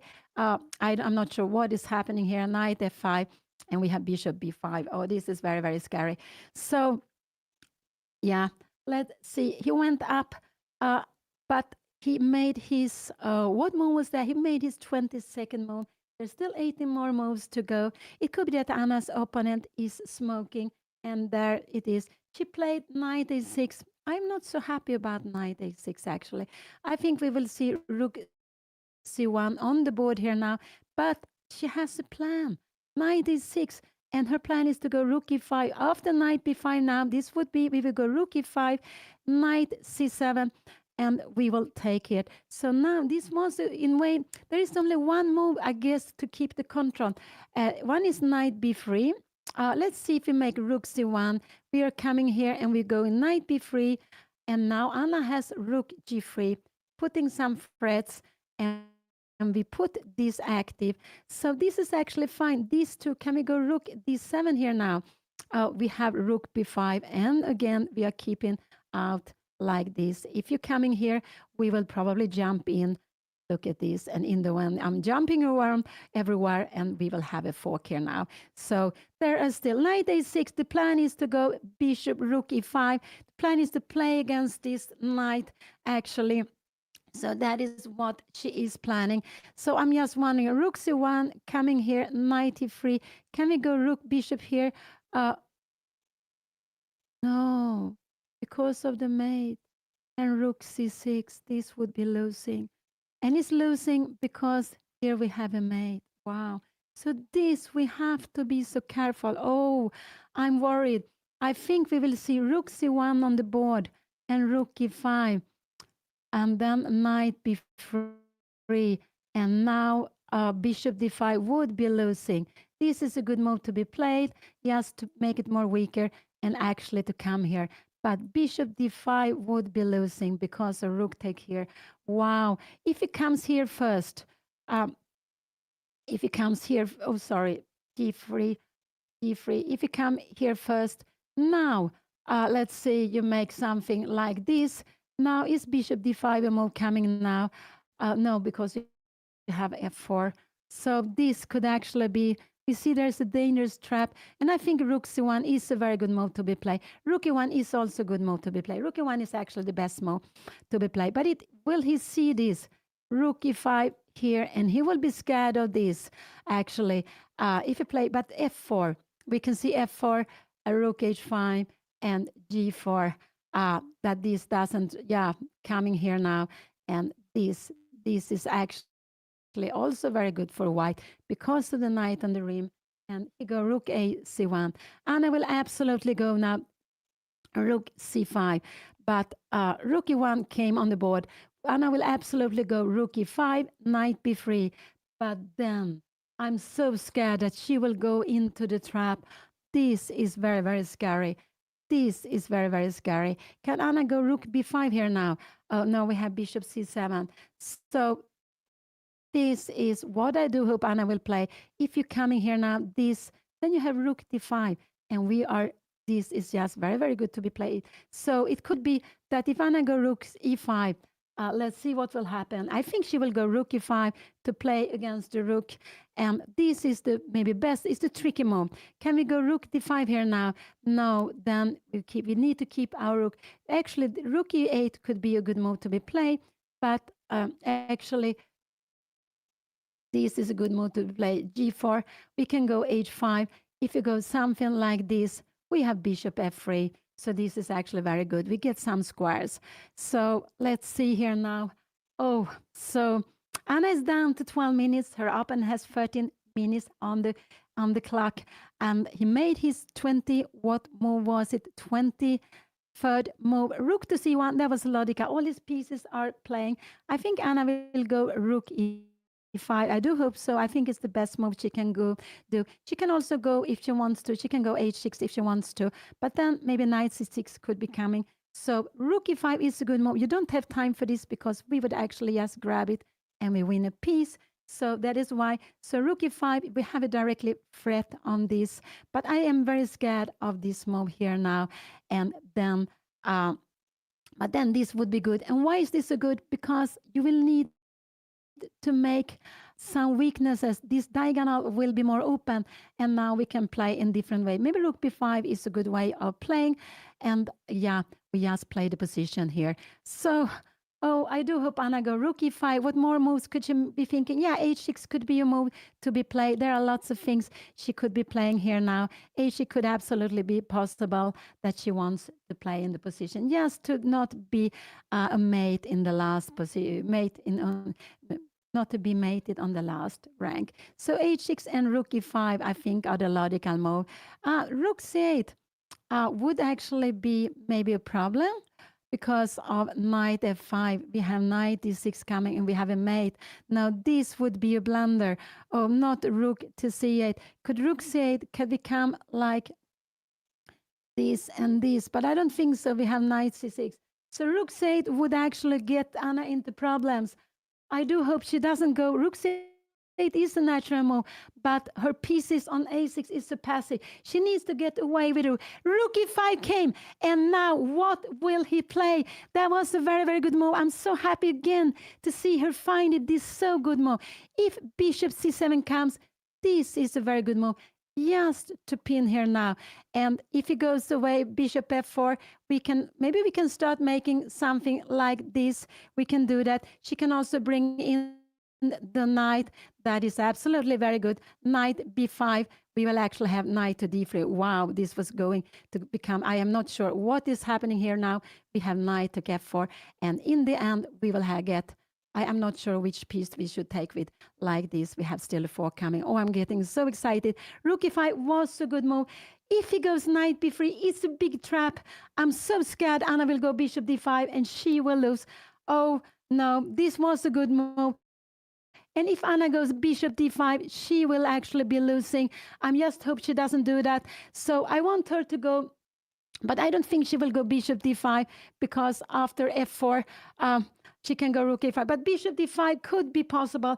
And if he see this terrible strong move taking on here, she would actually be lost. There is no way she can defend this.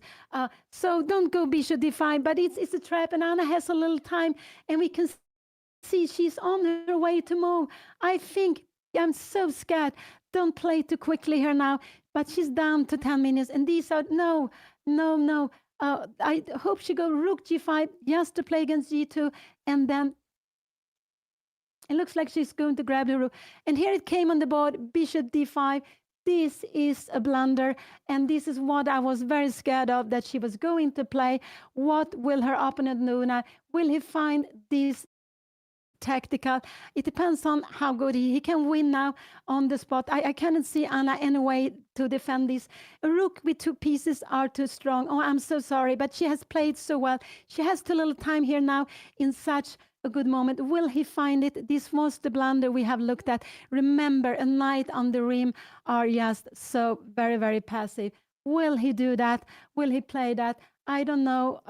If he goes, he can also go f4. I think f4 f4, but after f4, rook h5, g4, this is actually, also this is actually very good for him to play, but Anna can be fighting here now, rook d6. She needs to go, she will play with a pawn less, but at least here, this is also bad for her. So he has several ways of doing. He can go take on d5, but he can also go f4. So I didn't expect Anna to play this because of f4, but rook h5 and now g4. But again this is good. But no, this is not so good now. And why is not so good? Because check here. We will go rook b1. We take on b2. And what is the difference? We have rook c8. You take here now, and we have h5. This is the difference. We have counterplay. So if the pawn moves to f4, this sacrifice is not good. But if you go like this and we come here, check here, takes, you're taking here, we take here. Now you have bishop b6. Wow, this is not such a problems. And you go h4. You can't take like this. This will absolutely be better for white, but you will have to. I don't know what you should do here now. Yeah, maybe I don't know. Can the knight somehow join in? Yeah, the knight can't join in here actually. But as soon as we go away with the rook, we've taken. You see this bishop attacks, and you also come here. This is very very scary position. And just to know, h5. If you're coming back here now, I just want. This is a good move. We put maybe the pawn on h4, and you will bring in the knight here now, and we don't have any counterplay here. We need to go on f6, but you will go after the pieces, and then you will take the other pawns. No, this is not possible. So will he play? The best is, what will he do? He's down to 9 minutes. If he takes on d5, yeah, Anna will absolutely be fighting. She will be fighting. Oh, now the camera frozen. Oh, it will come back. But whatever happened in this game, Anna has played some beautiful chess, really some beautiful chess. I'm so happy to see that. She has been fighting very well. She's playing against a player with almost 100 points more. I assume he's very experienced. He is in his 40s, and he had a peak rating of close to 2,300, maybe over, but I know he had been on 2280, something like that. So this is absolutely the most toughest game Anna has, but she has been doing so well. This last move is a blunder, but not so easy to see with little time. I think Anna actually now has seen it. He is very quiet here now. And what? But she will go after the b2 pawn. And does he dare to do that? It could be he will be scared of this here. Anna will absolutely play this. Rook b1, take here and here. Now, this would be absolutely not such a big danger to play knight d4, because we go h6, you go something like c6, you can even go here. And if you take here now, we will bring rook e8, and we will bring the rook down here. This is absolutely fine to be played. Rook a3, rook e2, and here, and we have this. This position is equal. He is on his move to play. Has he played? So he has. What moves does he have? This is one move. This is the strongest move. He can go f4. This is less strong, but it's also fine. If you go f4 here, I guess he will go g4. And now Anna needs to take here. She needs to take it because the pawn structure will be more damaged. And here she needs to go maybe rook c8. And when the rook comes down, she needs to move it out. Bishop here, and probably h6, and just hoping for this endgame. In a position like this, actually a5, this is actually an equal position. It's absolutely equal. We will give check. Oh, we will actually, sorry. Yeah, but when I go back, we give check. I just give it quickly. Here, check, here, and we take it, and we will grab the a pawn soon also. So go back, let's go back. Here we have the position on the board. So this is one move to be played. This is one move to be played, and this is one move to be played. But this would absolutely be equal position. Actually, h5 is a good move. If you try to pin, we have this, and we have a threat taking take the rook. So much tactical things to be played. He's down to 7 minutes. I do hope he will spend some more times. I do hope he will spend some more times, and that he will not take the that he will not take the that he will not play the strongest move immediately. So I do hope so. I don't know if Ulf Hammar have is family with Bengt Hammar, who has been the captain for the national Swedish team.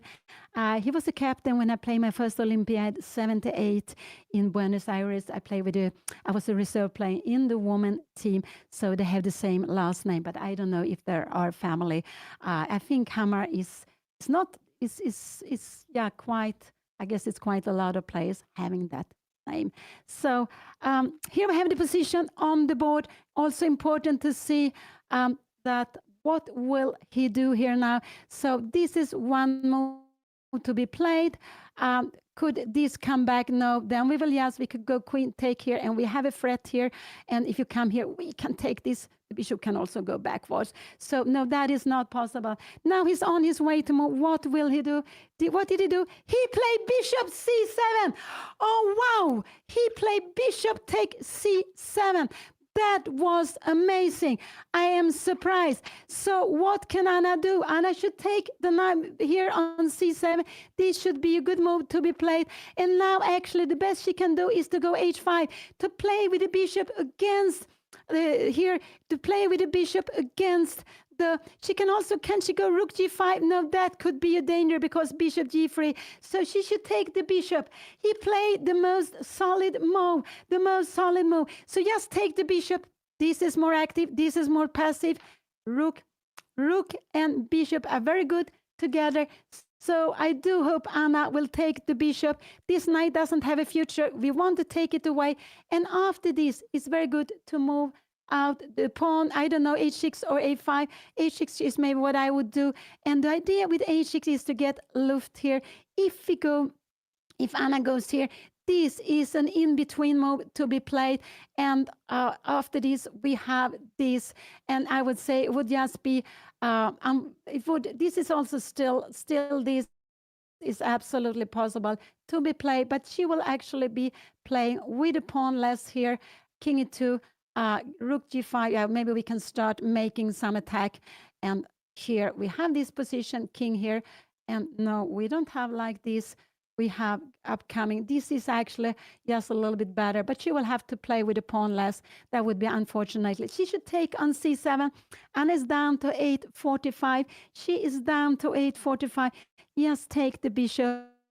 This is the best she can do. She can also take on b3 if she wants to, but it would be wise to play against the bishop. Bishop and rook are very good together, and so yes, she wants the bishop to come away. Look at this knight. It doesn't have a good future, and this knight is very slow.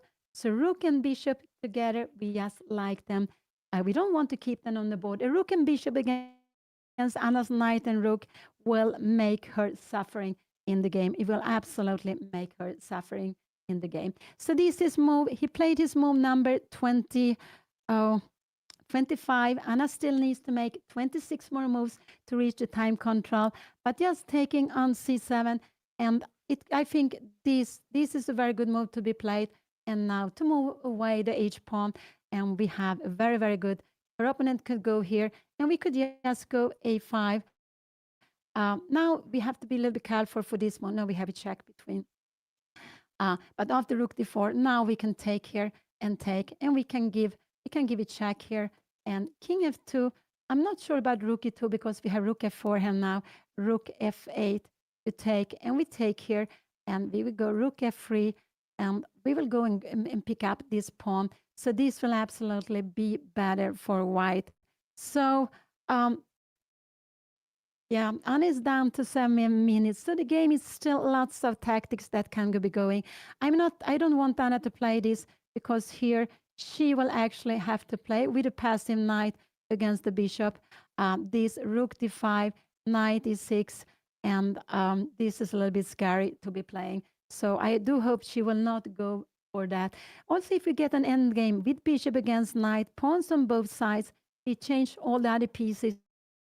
The bishop will be stronger because it can handle everything on both sides. This is the best way to play the position. And yeah, and now a5 would not be so good because we can take a5. After this, we would have a mate here on the last rank. She took on c7. This was played. Her opponent needs to take back.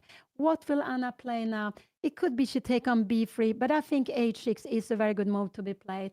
H6, rook d4, rook d4, and now we can even go. Can we go a5? Maybe bishop e6. After this, we will just go a5. It's very good to keep this bishop. So let's see. She took on c7. Her opponent took back. Now Anna has to make. That was move number. Oh, that was move number 25. She still has 15 minutes, and not if no. I prefer to move the h pawn. H6 is what I would have moved.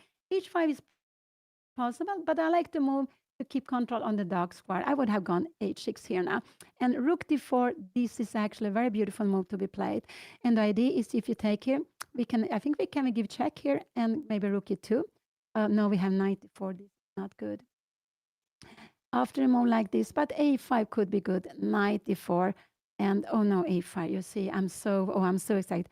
A5, and if you go rook a4 here now, we can go just to play this endgame, and it's absolutely getting very equal. Rook here now, and now we can go f5.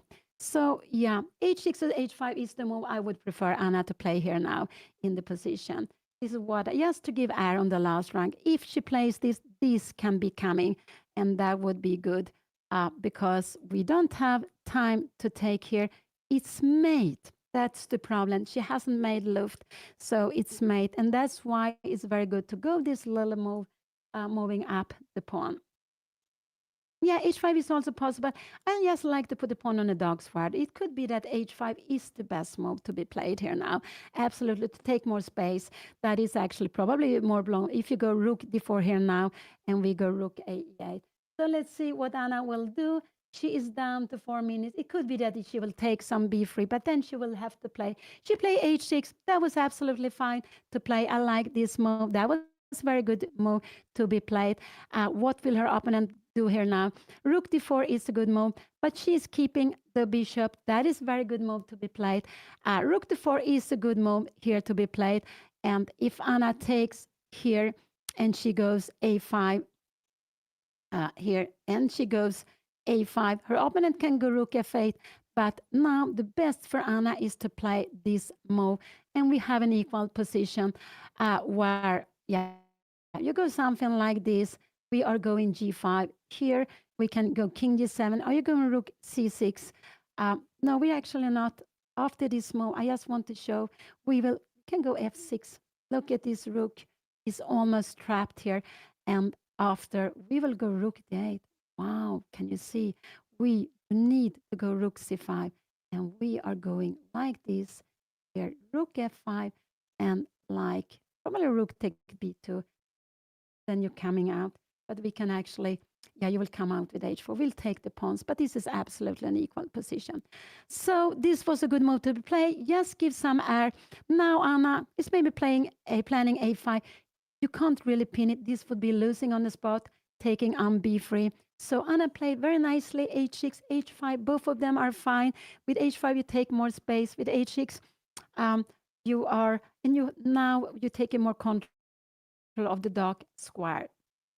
So Anna now made her 27th move, still 30 more moves to go to get to the time control. She has been playing this so beautiful. There have been some slips, some mistakes of both of the players, but it's been such an exciting game.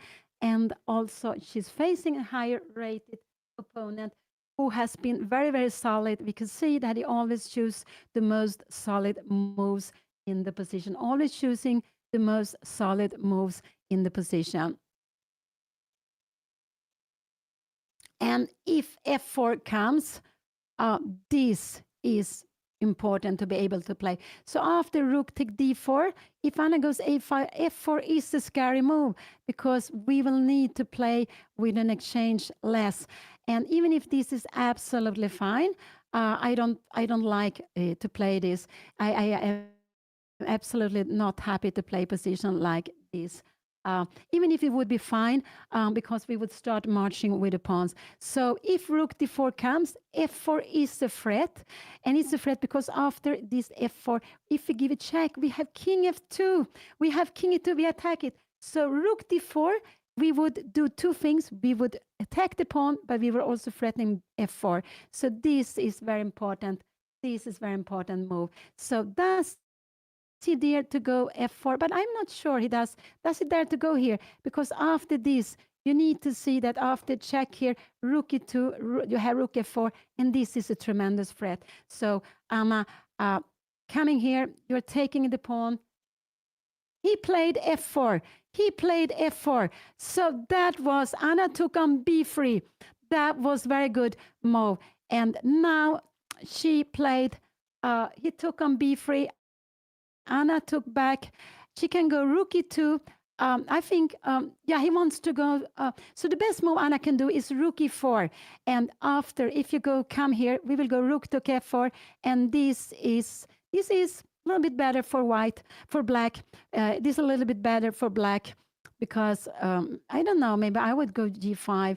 I'm not sure what is the better way. Maybe we should go up with the king here because you will stop this pawn. This pawn stops the other pawn. So here we have it on the board. They have now made how many moves they made now? 28 move. Anna has still 12 more moves to make. So rook e4 is a good move to be played. And the idea is to attack this pawn. If you're going to go f5, can we go rook f4 now? Maybe if you go rook g4, yeah, we will get some danger. If you're coming here, we will always go rook f8, and here we will just take this. And this is again about an equal position. So he went f4. They're down to 4 minutes. I like rook e4. If rook e4 comes, I think he will come here. But then I just like Anna to come down here. If you make something like this, we can just start defending the pawns, and this is absolutely fine. This is not possible any longer. So we take it. So rook e4 is the move I would like Anna to play on the board. She can also go rook e2, rook here now, and rook f8. This would absolutely be fine, taking here, and rook take b2. Then probably we would have this. No, that would be dangerous because now Anna is going to double her rooks, f5, and we have rook c2 coming, rook g3, and now f6 might be a threat. So, oh, this is just getting crazy. Let's go back. I'm getting crazy. Here is the position. Anna, there is an attack on her rook. She needs to move 1, 2 moves. This I don't like so much. Maybe rook e6 is also fine. So she has lots of different moves to do, and she's down to 3 minutes. Still, there are like, was it 12 more moves to make? Yeah, 12 more moves. Anna is did she go free? Bishop e3, rook e3. Was that played? This is a move I'm a little bit scared of actually. But yeah, rook d7 and rook f8, taking here now and take here. And her opponent needs to go rook d2.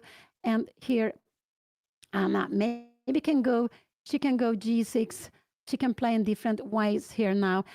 She can also come rook e8 actually, coming back. So she played, what did she do? She played rook e2. I think that was a good move to be played. It's very good to keep the rooks on the second. I expect her opponent to go now, because now I expect her opponent to go rook d7, attack f7 and a7. And now it's very, very important that Anna goes rook f8. This a5 would be just lost. Remember, you can't defend this, so you need to put the rook on f8. So she goes here now. After rook c4, Anna will absolutely go a5. So she's going after the b pawn, and her opponent will not. This would be very bad because now Anna go rook d8, you take here, and Anna gets the double rook. This would be so good for her. So he cannot go passive. He needs to go active. And so we will probably see rook d7 on the board. Here we have it on the board, and now Anna only have one more one move to make. Anything else would be good. King h8 is also possible, but this is a very different. And here we have rook f8 on the board.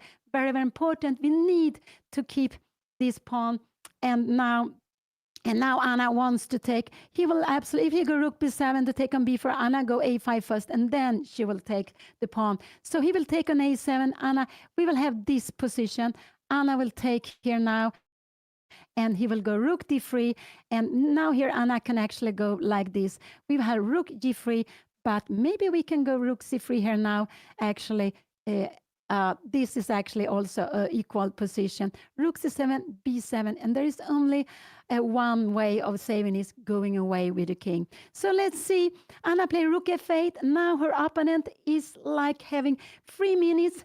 How is this going? We have double rooks, and when Anna put the rook on the second rank, this was very good. It's stronger on the second rank or the 7th rank, looking from black side, because like her opponent has done, Anna is going to take on b2. She wants to take on d3 afterwards. And let's look. It looks like someone said, was it Tara? She said, grandmaster from long time back, all rook and games are drawn. They are absolutely not at all. But when we play rook and games, it's important to be active. And it's good, both of them. Anna has a rook on 7th, her opponent has a rook on 7th, but it's very important that Anna's pawn on f7 remain. If this would have moved just one little step, she would have been mated in just some few moves. So this was very important. Anna made her move. What are they? Move 29, still 11 more moves to go. She has 3 minutes. Her opponent is having 2 minutes, so Anna is better on time, but she has played this so well. I'm so happy. Anna took, no, this could be the end of the game. Rook b7, rook b3, and rook d4, and this could actually be the end of the game, and we would have a very drawing position. This could absolutely be the game. And here, check here, you go in b3, and we are just going after the pawn. And there is rook f1. We could just try to play king g3, and we are not in time to go somewhere here, because we can also even go like this, check, and we take it. So this is what I believe will be the end. What her opponent played, rook d3 here now. Now Anna can go, but rook d3 is the danger. Now Anna can go put the rook on c or e8. Both of them are good. I like rook to c8 because we have this idea going rook c3 also. That is actually a danger. So rook, this is a move I like. Rook c8. He played rook to d3. But I like rook c8 now. Because now she has time for this. You don't have time for this because Anna will be first taking here. She will take with check and she will defend this.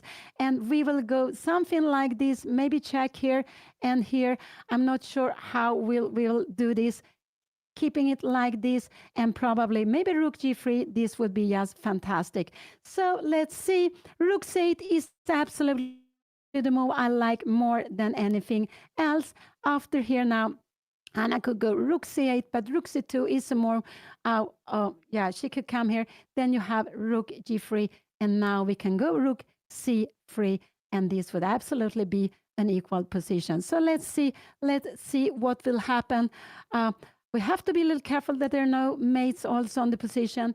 So Anna is down to 247. I like rook c8. We will absolutely see this because she can also go rook e8, and after rook b7, she can come here now.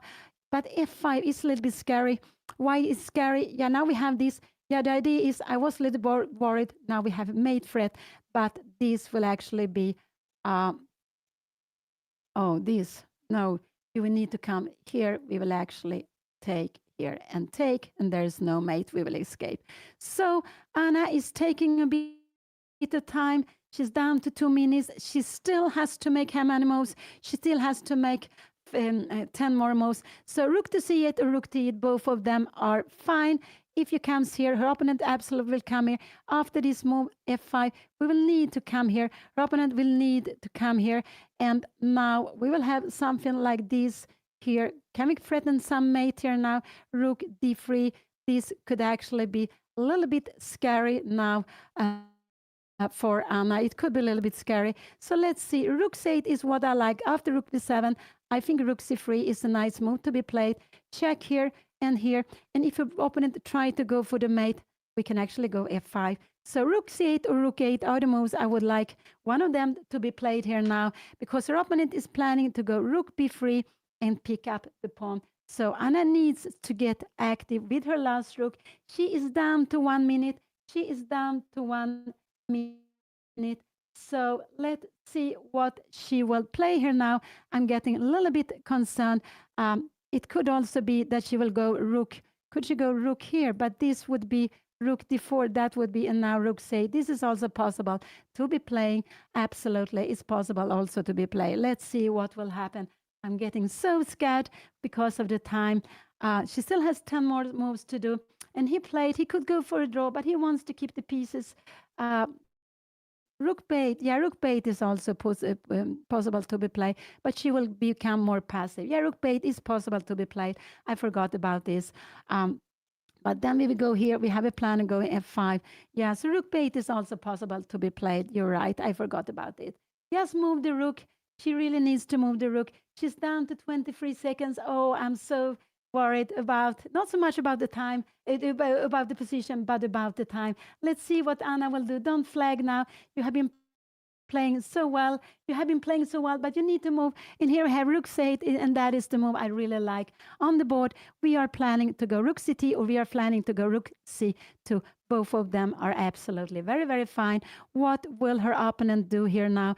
I think we actually will see her opponent going rook b7. I think this is what we will see. f5 is also a move he could be playing, but if he goes f5, Anna should not do this. This would actually be very, very scary. No, she can go g5. She is still in here now, but it's a little bit scary here now. King here now. She can come here, check here, and check. No, this is the wrong way to go. Check here, we should go king g6. And after check here, we needs to come out and rook take h6. And again, but it's a little bit scary with two rooks, so don't go that. So f5 is a tricky move he can play. After f5, Anna should go here. And rook g3, she should go rook here now. And her opponent can go rook g4, but then we can actually, we can even go rook c5. After here, we can play in different ways, but rook g5 is a very good way of playing. Check here, and if you take, we are in time to take like this, or actually like this. In the end, we will get an extra pawn. Let's go back. So Anna play rook c8, and he doesn't have time for rook d7. This would actually be very, very good for Anna here to play rook f7 and check, and he needs to play like this. And we have this position here, and here he always need to go. Can he come? If he comes here, yeah, we have this. And we have this, that would be very good. So I think he will not go back, absolutely. So rook c8 was a good move to be played. I expect him to go rook b7. He's down to 48 seconds. Oh, wow, both of them has a little time. Anna made her last move with only 8 seconds on the clock. So what will happening here now? What will he do? Rook b7, we will have rook c3, and rook b7 I do. f5 is a tricky move. And g4, but after f5, Anna should go rook c7, having threats here now. You need to go, you can give a check here now. You can actually, can you go here now? No, this would actually be a mistake. That would actually be a mistake. So what did he do? He played rook d7, but now Anna can actually be going rook c2. She can also go. That was a shocking move. That was a shocking move. I think Anna will absolutely not go back. She will go rook c2 or give it check first. What will she do? I would have gone rook c2. I like to keep the king on here, and now she will go rook c2. She will absolutely go rook c2, and the king will escape. Here we have it on the board. This is very scary. What will happen? What is the best he can do here now? Rook take here. He can't. Oh, this is so. Oh, so yeah, so she played the best. He took on f7. Anna will absolutely take on g2. and here you have it. We have this position. How is this position? And she took on g2. There will be lots of checks. Actually, now Anna can force a draw, but she will absolutely keep on playing the position. She will keep on playing the position. So what can her opponent do here now? She can go rook g3 if she wants to, but I would like to give some checks here now. This is what I would have done. I would have given this check here. I would have given this check here, and then I would have gone something like rook g3, but then you have f5. This is actually not the best way to play this. Rook f2 is the best way to go back. And if you go here, yeah, we have this way. We want the pawn with the rook to stay here. So did Anna play this? She played rook g3 immediately. This was not the best way to play. This is a little bit the scary way to play. And a little bit of pity that what will her opponent do here now? f5 is a good move to be played, but Anna, and here we have it on the board, Anna will take on h3. She will absolutely take on h3, and she will give a check here now. Uh, so f5 is played. She will absolutely take on h3, and her opponent wants to go f6. Oh, it's so scary. It is so scary. Wow. So now she's down to one. I wish she would have made more moves, because with little time is good for her. But just take the pawn on h3. Her opponent absolutely needs to keep the king here. So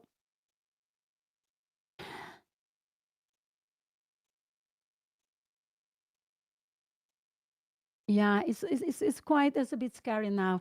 It is a bit scary. She's down to 53 seconds, but she should just grab the pawn on h3. Absolutely, just grab the pawn on h3. That would be the best to do.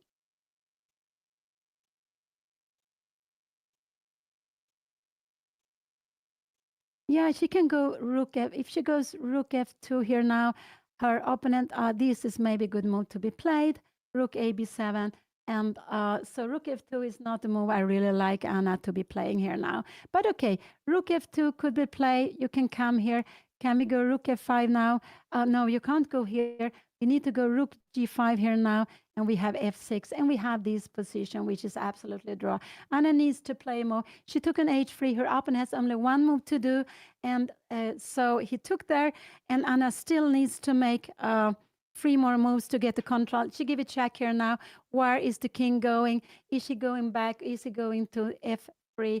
This is actually very, very exciting to see what he will do in the position. So if he goes king f1, I think Anna will take rook take b3. And here I think Anna will take rook take b3. And the point is, if you go f6, we have this check and take is. So he went with the king to f1. Anna played rook b take b3. So this is her plan. She is this is actually her plan, and she still needs to make 2 more moves to reach the control. She has like 1 minute, and the idea is, of course, if her opponent goes away, Anna will go check and will grab it. So he needs to keep. So Anna, he plays rook here now. If you go king e2, Anna can go, yes, queen f3. And can she come here now? No, actually, this is a better move to be played. He played king e2, and the best Anna can do is now is just to give a check and then start moving. Give a check and then go check here. If he comes here now, Anna can actually go rook a3. I'm not sure what is happening here now, and she has a mate. So the check is very, very good. Will Anna find the check? And the idea with the check is, oh, sorry, what did she play? She played rook b2. That was not the best move to be played. She played down. He can only go with the king to f1, but she can only go with the king to f1. But now rook g2 is a very good move to be played, because again, if you go f6, we have rook here now. So let's see. Anna has 1 more move. He had to go king to f1. This was a very good move to be played. Everything is good, but maybe not b3 is not good. He's threatening b6. So Anna needs to be able to So this is a very good move to be playing now. If f6, we have check, and we will grab the pawn. So I do hope Anna will go with the rook to g2.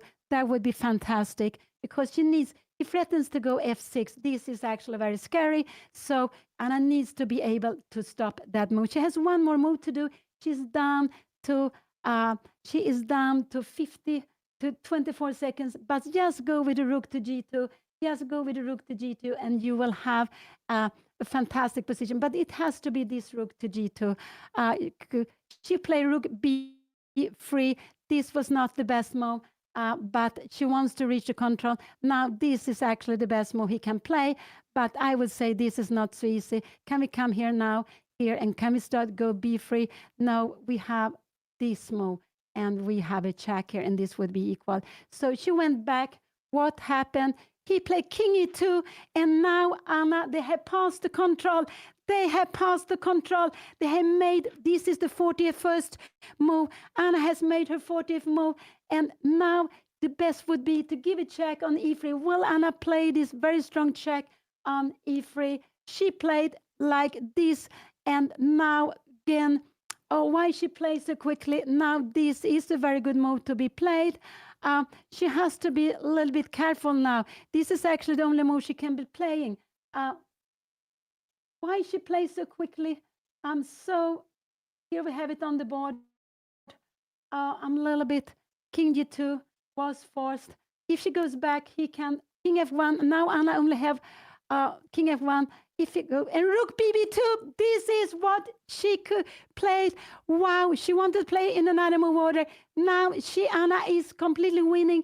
The problem is after f6, she will give a check, and you will take the pawn. So she is actually planning now. If you go rook b7, we can just go rook here, take here, and can we go just b3 here now? No, you can't go here. Rook here, and you take here, and we needs to go. What is happening here now? We go rook c2, but we are coming with king g1, and now we can go b3, because in a position like this, take here, we take, we don't threaten the rook. Yeah, but there are still a danger. She has left. Yeah, they made 41st move. She made her 42nd move. I'm always worried. This is a little bit tricky. b3 would be a blunder because we have f6. Wow. And after this, when we go rook take f6, this is a draw. This is absolutely, sorry, not like this. What is happening? This is winning. I'm so confused. Now we can go rook take f6, and we can play this. And this position is, this is so much better. This is easy win. This is easy win. This is a very good way of fighting against these two pawns. It's unpleasant to play with white, but it's absolutely possible to fight. So let's see. She played this, and what her opponent hasn't played yet. Oh, it's just so, wow. Such an exciting position. Anna has a winning position. You see the strength of the rook coming to the second rank. Her opponent doesn't have a good way to play for mate. If you try to go something like this, Anna can actually go, yes, check here, and she can even play this. This is absolutely winning position, but it will take lots of more to win. But it's absolutely winning this position. Maybe what we only want to do is we want to exchange one of the rooks. It will make it just much easier, but it's just very, very good to play this. So he will absolutely keep on fighting. What do you expect him to do? I expect him to go with his rook here now, and this is what I expect him to do. And and then we also have an idea to play for mate. So I expect him to play this, and now this would be a mistake because we have f6, and that would not be good. Anna needs to play this endgame, and where you can go rook c2 if you want to have some threats, but we are coming back here, and again, so if you want in a position like this, we can come here, but if you go rook take b4, we can even go like this, playing this position. Rook take b4, this would actually make the task so much easier. This is an easy win. But there seems still some tricks here. Oh, wow. But what a game Anna has been doing. I'm so amazed. Whatever happens, wow. We can see the strength here now with the rooks. But, and he resigned. He resigned. Anna won. Wow. What a game. Wow. This has been an amazing game. I am so happy. So we saw that all Rook endgames are not draw. Anna won. She's up to 6 out of 8. She won 4 games in a row. Wow. Wow. What can I say? I am so happy. It has been a fantastic fighting games from both of the players. There have been some mistakes where White could have an advantage, Anna could have an advantage. And in the end, it was a rooking game. I think her opponent could go after the b3 pawn, but maybe he wanted to play a little bit tricky. And when he moved the f pawn, Anna's 2 rooks were much more stronger than his 2 rooks on the 7th rank, and he resigned. Oh, wow, what a game. So wait a bit longer. Anna will be here with you at any moment. She will be with you at any moment. So she's going up to 6 out of 8. She won like 12 points, I guess, today. So maybe she's about plus 15. I'm not, no, plus 13 points after today. So, and tomorrow she will absolutely play against a high rated player. Whatever happened, she will gain some rating. I think so. So fantastic. Oh, what a comeback for Anna. She started with 2 out of 4, won the first game, lost the second game. She won the third game, lost the fourth game. But then she won in round number 5, 6, 7, and 8. Wow. That's very amazing. And of course, winning a game makes us so happy. Yeah, it's just, you see, they have been playing for 3 hours and 15, 3 and 45, almost 4 hours. That's a very long time. And of course, when you make such a long effort, yeah, thank you so much. Thank you for all your gifts. Thank you for all the subscriptions. So very happy to see that. So, yeah, wow, wow. Yeah, that's amazing. Anna is, of course, very happy. I am very happy too. And what a comeback. But tomorrow, there is the last game, the last round, not the last game for Anna and for all the players in the tournament, but lots of games going on. It will be the 9th round in RILTON Cup being held in the heart of Stockholm in Scandic Continental, just in front of the railway station. It's just such a beautiful place. Those who are close by, come and look at the tournament, feel the atmosphere. Just so beautiful. Playing online is very nice, but playing over the board is also beautiful. It's quite different. If you can, try both of it. Uh, I think they are very different and they have their charm in different ways. And we have written a course, we have made a course together, Anna and me. So Anna is presenting the course. I have been planning the ideas the most, and yes, do hope you like it. It's a course about Anna's wise repertoire. We came out with the first one, the first part of it. It's about d4, d5. The second part is about mainly d4, knight f6. There is also the Dutch, to give different ideas. And I just hope you like it. Uh, and yeah, so we have been spending, both of us, quite a lot of time with the course. It's a Chessable course. So if you're interested, go to Chessable. You can read more about it. And yeah, we have came up with both of them. So it's about Anna's wise repertoire.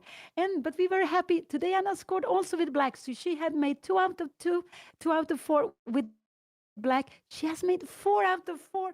Wow, that's amazing with white. I expect Anna to be white tomorrow against a stronger opponent. Let's see if that will be like that. Oh, wow.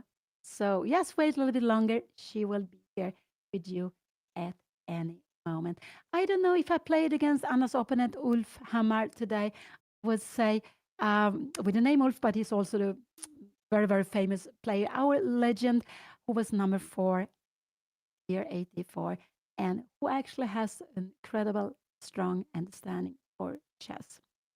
So Anna, 4 out of the 4, the last 4 games, and tomorrow they will start, yeah, at noon, at 12 o'clock. So at noon, so it will be at 12 o'clock Central European time, like it is here in Stockholm, Sweden.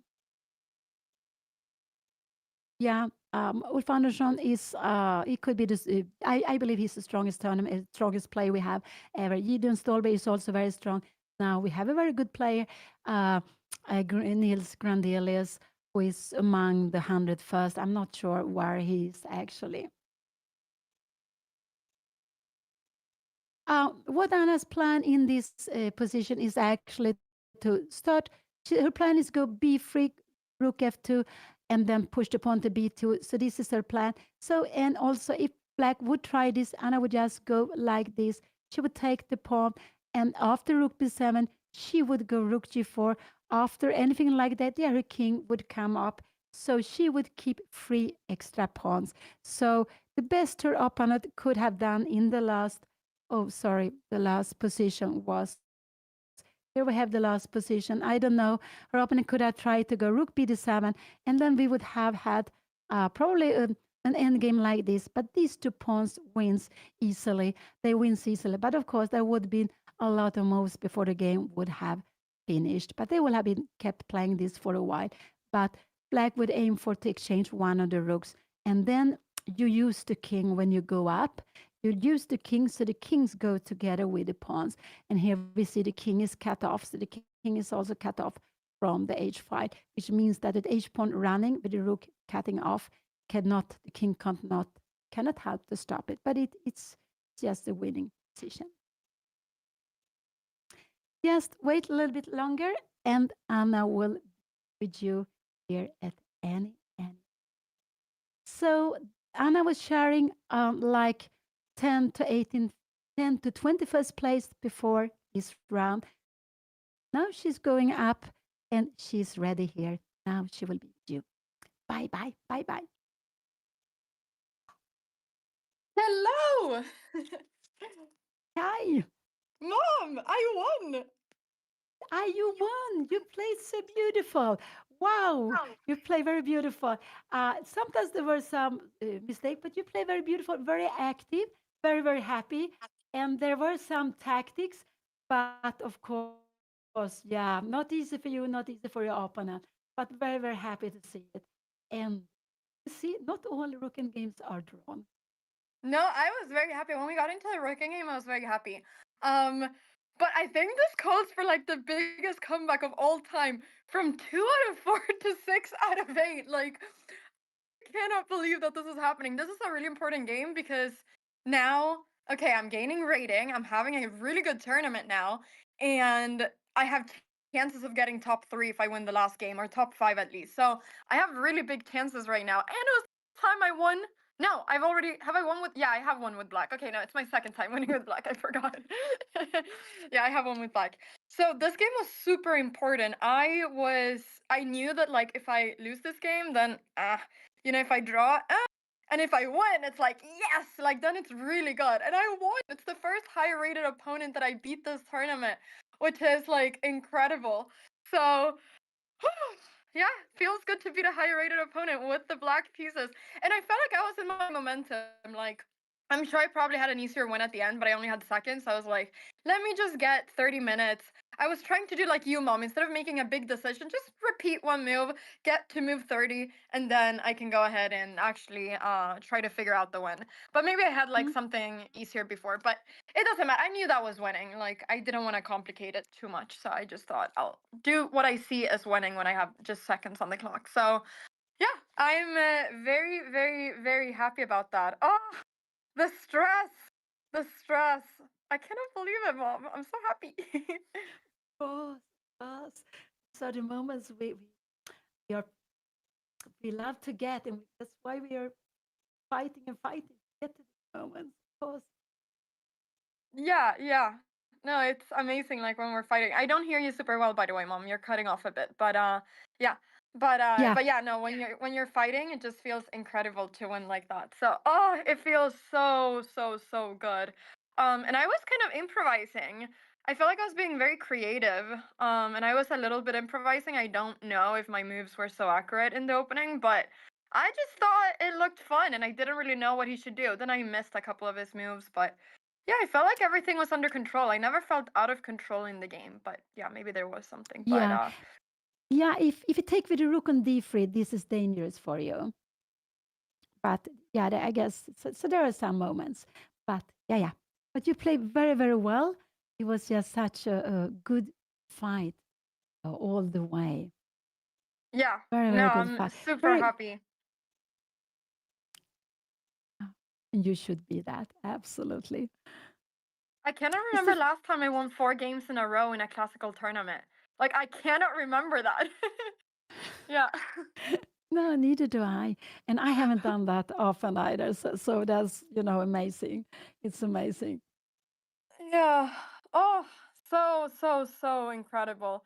We really have clutched back, chat. Like it was looking dim in the beginning, but we have really clutched back. And yeah, it's funny. Like when I was thinking, oh, winning 4 games in a row, I just thought, what are the odds of that? But just to actually have done that, like I cannot believe it. I'm so proud, actually. I'm so proud. I can still play chess. I still remember how to play this game. Of And course, of 2026 course. has been an incredible chess year so far. I've won all games of 2026. What a great chess year. I love it. This could not be off to a better start this year. So yeah, oh, so nice. I'm so happy about this. It's such a nice relief. And tomorrow I have the white pieces. Final game. You know, let's see what happens. I mean, really, I can get an incredible placement if I win tomorrow. I don't know what everyone else is doing. I'm not going to think about what the other people are doing. I'm just going to think about my game. But if I win tomorrow, it'll be my best ever RILTON tournament. I've never gotten 7 points, I think. I think the highest I've gone is 6.5. So if I win tomorrow, best RILTON tournament ever, which would be like the craziest comeback of all time. um so yeah, just I feel so happy. And Mom, I'm very happy you gave me, or that I had lunch before. I told my mom, I was like, Mom, I'm not so hungry, I think I'll skip lunch. And she was like, Anna, you are not skipping lunch. I am not letting you do that. You will lose the game if you skip lunch. And Mom bought me lunch, which was so nice. So I appreciate that she got me lunch. No, but these things is very Yeah. important. You need to eat. Food is very important for chess, energy. So But that was, I just thought yes. I'd have a coffee. I wasn't so hungry, but I think actually with all this game, yeah, I didn't even feel tired. Also, I don't feel like I'm getting into crazy time trouble anymore. Like, okay, I got into a bit of time trouble today, but I was already in a very good position then. So I never felt super stressed about my time. So I feel like we've improved this year so far in time management, which I am happy about. And I never really had so much less time than him. So I was also a little bit against him trying to play, yeah. Um, so yeah, this is incredible. Incredible. Okay, well, chat, this is gonna be the best recap ever. I'm very excited to do this recap. So please watch the recap. And then I'm gonna go to sleep early tonight, I think, because tomorrow we have an early round. It's at 12 p.m. So 12 p.m. CT, early round. Gotta wake up a little bit earlier to prep and stuff. So gonna get some early rest, and then tomorrow we go again for the final round of RILTON. I'm so excited. 6 out of 8, everybody. 6 out of 8. So awesome. Yeah, Mom, do you have anything else you want to say before we go? Yeah, no. I just thought it was a fantastic game today, fantastic fight. And we saw the strength of the two rooks and of having an F pawn. That was very important, keeping an F pawn when you have double rooks. No, it was just very, very amazing. Very happy, these 4 wins in a row. Wow, what can I say? Yeah. No, I'm super happy too. Okay, well, thanks, Mom, so much for the commentary. Thank you, chat, so much for being here and supporting. Thank you also for the subs. I saw Shardik gifting 5 subs. Thank you so much, Shardik. And I saw some other people subbing too. Thank you so much, everybody, for subscribing, supporting, watching the recaps. Absolutely everything. It means a lot. And yeah, we go again tomorrow. I'm so excited to play the final round tomorrow. I think no matter what, though, we should be very proud, no matter what happens tomorrow, of the incredible comeback that we've done after starting off badly. And I hope that this serves as inspiration that just because it feels like things are going wrong in a certain moment, you know, you're not really getting the results you want or whatever, you can always make a comeback. And it's possible. And we've done that. So I'm very happy. I'm going to go ahead and raid. I'm seeing that Lille Kritz is live. So I'm going to go ahead and raid Lille. Thank you so much, everybody, once again for watching. Have an incredible rest of your day, and don't forget to watch the recap later. Okay, chat. Bye bye. Thank you so much for watching. Wait, is the raid working? Bye-bye. Wait, the raid got canceled. Wait, what happened? Where's the raid? Pablo, thank you for subscribing. Wait, the raid is canceled. What is happening? What is happening? What is happening? I don't know. Okay, let me go again. Let me go again. Let's see if it works now.